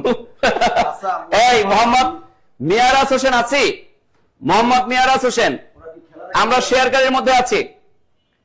ইয়ে নাই, লিটু ভাই নাই, লিটু ভাই কি চলে গেল? অনেক শেয়ার করছে, আমাদের এই নাম্বারে কল দিলেও হবে, সমস্যা নেই। লিটু ভাই নাই, এটা কেমনে সম্ভব? শেয়ার করে। আচ্ছা, এরপরে রাজু আহমেদ 3 নম্বরে, 2, কিন্তু না, ও পাবে না। এই রাজু আহমেদ, ওর নামটা শুধু আমি রাখছি কেন জানেন? এ ভন্ড, সব টাইমলাইনে শেয়ার করছে, আমি নিজে চেক করে আসছি, নিজে চেক করে আসছি। তো আমি তো শেয়ারকারীর সংখ্যা, শেয়ারে ক্লিক করলে কে কটা শেয়ার করছে আমাদের এখানে লিস্টে চলে আসে, কিন্তু তোমারটা রাখছি শুধু, তুমি একটা বই পাবা। কি পাবা?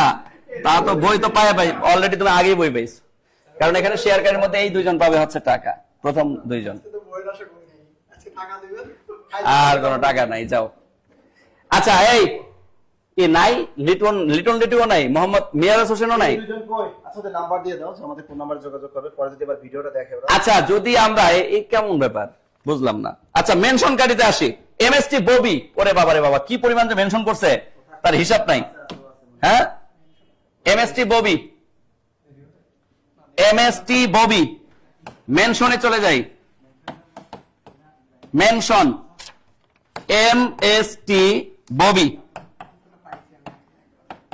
এমএসটি ববি, একটু দ্রুত আছে কি এমএসটি ববি কই?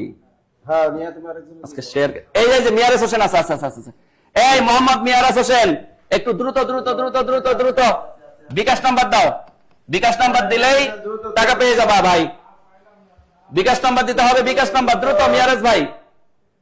এই যে মিরাজ আছে আসি তো স্যার, যদি বই নিতে চাও তাহলে বলো, খালি কমেন্টে লিখে দিলেই হবে, যদি বই নিতে চাও বই পাঠিয়ে দেওয়া হবে। খালি এটা লিখে দাও, বই নালে টাকা দ্রুত বলো। বই চাও না টাকা চাও, টাকা চাইলে বিকাশ নাম্বার দিয়ে দাও, বিকাশে দিয়ে দিচ্ছি টাকা। এই যে ববিও তো আছে মনে হয়, ববি ববি কই গেল? ববি প্রচুর, এই যে রেজওয়ান আলী ববিকে মেনশন করছে, কিন্তু ববি সবচেয়ে বেশি মেনশন করছে, মাশাআল্লাহ, ধন্যবাদ ববিকে।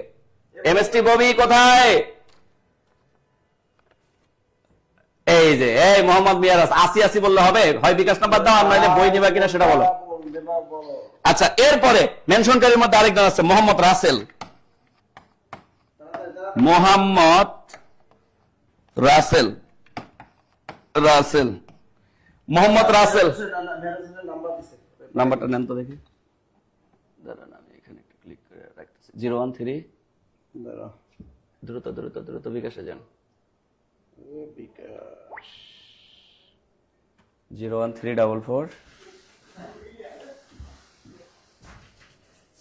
না ওই যে এখন টাকাই পাঠানো হয়নি। নাম্বার সেন্ড মানি এত সময় লাগে কে? লেখেন 01344 01 64 64 0679। 0679। হ্যাঁ ঠিক আছে, ডান। 300 পাঠিয়ে দেন। জানা না আপনি কই ক্লিক করছেন? আল্লাহ ওরা জানে। একটা বই পাবে। হ্যাঁ নতুনটা একটা দিয়ে দেন ওদের, একজনের সর্বোচ্চ শেয়ার। সেন্ড মানি নাম্বার কি ব্যাপার? অপশন আসে না কা। তোমার এটা কি বিকাশ নাই খোলা? তো বিকাশ খোলাই নাই। শালা। আচ্ছা আরে বই দিয়ে দিবে। আচ্ছা নাম দিয়ে। মিয়ারেজ ভাই কি ব্যাপার, আপনার ইয়া নাই কেন? এই যে ববি আসছে। এ ববি কই? ববি কই? ববি নাম্বার দিছে? ববি বিকাশ নাম্বার দাও না বই নিবা সেটা বলো। ওর এটা তো বিকাশ নাম্বার না। আর মিয়ারাজ ও বই আছে স্যার, বই আছে ওর। টাকা লাগবে তা তুমি বিকাশ নাম্বার দাও তোমার। আচ্ছা বিকাশ নাম্বার আমাদের হটলাইনে কল দিয়ে বিকাশ নাম্বার দিও একটা। আচ্ছা আর আছে কি? ববি কই? ববি নাম্বার দাও। ববি কই? মোহাম্মদ রাসেল কই? মোহাম্মদ রাসেল বই পাবে। রাসেল ভাই তো প্রতিদিনই উইনার হয়। মোহাম্মদ রাসেল বই পাবে। আচ্ছা টাকা পাওয়ার অপশন নাই। তুমি একটা আমাদের এই নম্বরে 01901 ওই নাম্বারটা দিয়ে দাও। ওই নাম্বার নাম ঠিকানা দিয়ে দিবে। 9015195007।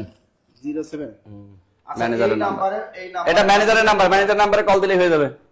মনোযোগ দিয়ে ক্লাস করবে, এভাবে মেনশন করার দরকার নাই। ক্লাসে মন দিলে ভালো, ক্লাসে মন দেন, সমস্যা নেই, মেনশন করলেও সমস্যা নেই। আচ্ছা এই নম্বরে হোয়াটসঅ্যাপে নাম ঠিকানা দিয়ে দিবা। আর এই নাম্বারই মেহরাজ ভাই ও বই নিবে, বই আছে এমএসটি বই নিবে। আচ্ছা ঠিক আছে, নাজির স্যারের বই চলে যাবে তোমার আচ্ছা, কাছে। এই নাম্বারে নাম ঠিকানা দিয়ে দিবা। আর যে টাকা নিবা যে কি যেন একটা নাম আছে মোহাম্মদ সাজ্জাদ।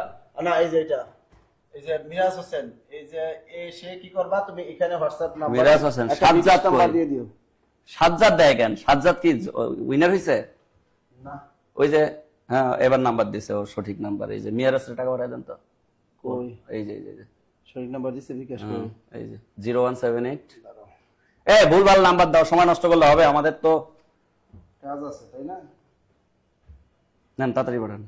সেন্ড মানিতে যান 0178 0178 এরপরে হচ্ছে 503 503 7929। 7929 এইবার আসছে, পরে যান সঠিক পাঠায় তো দেন। আগেরটা দেশের ভুয়া 300 নাম্বার। একটা ভুয়া নাম্বার দিছে। আচ্ছা 0178 ঠিক আছে না? হ্যাঁ ওকে, এই মিয়ারাজ ভাই, আপনার টাকা অলরেডি ডান, চলে গেছে। এই যে। আগে গার্লফ্রেন্ডের নাম্বার দিছিল। আগেরটা গার্লফ্রেন্ড নাম্বার দিছে যাতে আমরা টাকা পাঠাই দিই নাকি। আচ্ছা, মিয়ারাজ ভাইয়ের ঝামেলা শেষ। আর যারা বই গিফট পাইছেন এই নাম্বার হোয়াটসঅ্যাপে নাম ঠিকানা দিয়ে ঠিকানা কোথায় দিব? ওই যে ঠিকানা, ববি আপু আপনি হচ্ছে এই নাম্বারে কল দিয়ে আগামীকালকে সকালে ঠিকানা দিয়ে দিলেই আপনার কাছে বই চলে যাবে। দৈনিক রুটিনটা আগে মনে করাই দিলে আমি দিয়ে দিতাম, কিন্তু এখন তার সম্ভব না। কালকে দৈনিক রুটিনটা শুরুতে দিয়ে দিবনি, দৈনিক পড়ার রুটিনটা কালকে দিয়ে দিবনি। ওকে, আর যারা বাকি আমরা আছি, যারা আমরা হচ্ছে এই যে যেমন মোহাম্মদ লিটন লিটু, এ কিন্তু আমাদের কাছে 300 টাকা পাবে। এ হচ্ছে পরে যদি লাইভটা দেখি তাহলে এই নাম্বারে কল দিলে আমরা টাকাটা পাঠিয়ে দিব। এরপরে মোহাম্মদ মিয়ার আসলে দিচ্ছি। আর এখানে রাজু হচ্ছে বই পাবে, ও অফলাইনেই ছিল, আমাদের এখান থেকে শেয়ার করছে। আর মেনশনকারীর মধ্যে এমএসটি ববি পাইছে, আর মোহাম্মদ রাসেল বই পাবো আমরা। মোহাম্মদ রাসেল বই পাবে। ওকে, এই যারা আমরা স্যার বিকাশ নাম্বার না পেলে আমার আছে। ও আচ্ছা। আর শোনো, যারা এখন আছো ভাই, যদি ভর্তির বাইরের কোন স্টুডেন্ট থাকি, তাহলে আমরা হচ্ছে জাস্ট 01-901-51-9501-02-03-04-0506 এই নাম্বারগুলোতে আমরা হচ্ছে সরাসরি যোগাযোগ করব। ওকে, এই নাম্বারগুলোতে আমরা সরাসরি কল করে ভর্তি হওয়ার সুযোগ আছে। এই নাম্বারগুলোতে আমরা সরাসরি যোগাযোগ করব। আরেকটা ব্যাপার আমি আপনাদেরকে বলে দেই, সেটা হচ্ছে আগামীকালকে সন্ধ্যা 7টা পর্যন্ত আমাদের 10 থেকে 20তম গ্রেডের যে সমাজসেবা অধিদপ্তর আছে, সমাজসেবায় মাত্র 800 টাকায় বই প্লাস কোর্সে যুক্ত হওয়ার সুযোগ থাকবে। বই প্লাস কোর্সে মাত্র 800 টাকায় বই প্লাস কোর্স। ওকে, ভোরের শেষের মেনশন করছো, কিন্তু এমএসটি ববির মতো অত মেনশন হয় নাই রে বোন। এই জন্যই হচ্ছে তোমার মেনশন আমি দেখছি, সংখ্যার দিক দিয়ে হিসাব করছি। এখন কি করব, এক একদিন এক একজন পায়। আচ্ছা, আর যারা হচ্ছে বিসিএস ফাউন্ডেশনে আসতে চাচ্ছি, আমাদের 51তম বিসিএস ফাউন্ডেশন ব্যাচ আছে, 52তম বিসিএস ফাউন্ডেশন ব্যাচ আছে, পাশাপাশি 10 থেকে 20তম গ্রেডের ফাউন্ডেশন ব্যাচ আছে। যার যে ব্যাচে আসার দরকার আমরা আসতে পারবো। আমরা যদি কারো সামর্থ্য কম থাকে, আপাতত 500 টাকা বা 600 টাকা আমরা এন্ট্রি ফি দিয়েও আমরা ভর্তি কনফার্ম করে ক্লাস পরীক্ষা দিতে পারবো। এই সুযোগটা কিন্তু আমাদের আছে। কথা কি বুঝতে পারছি?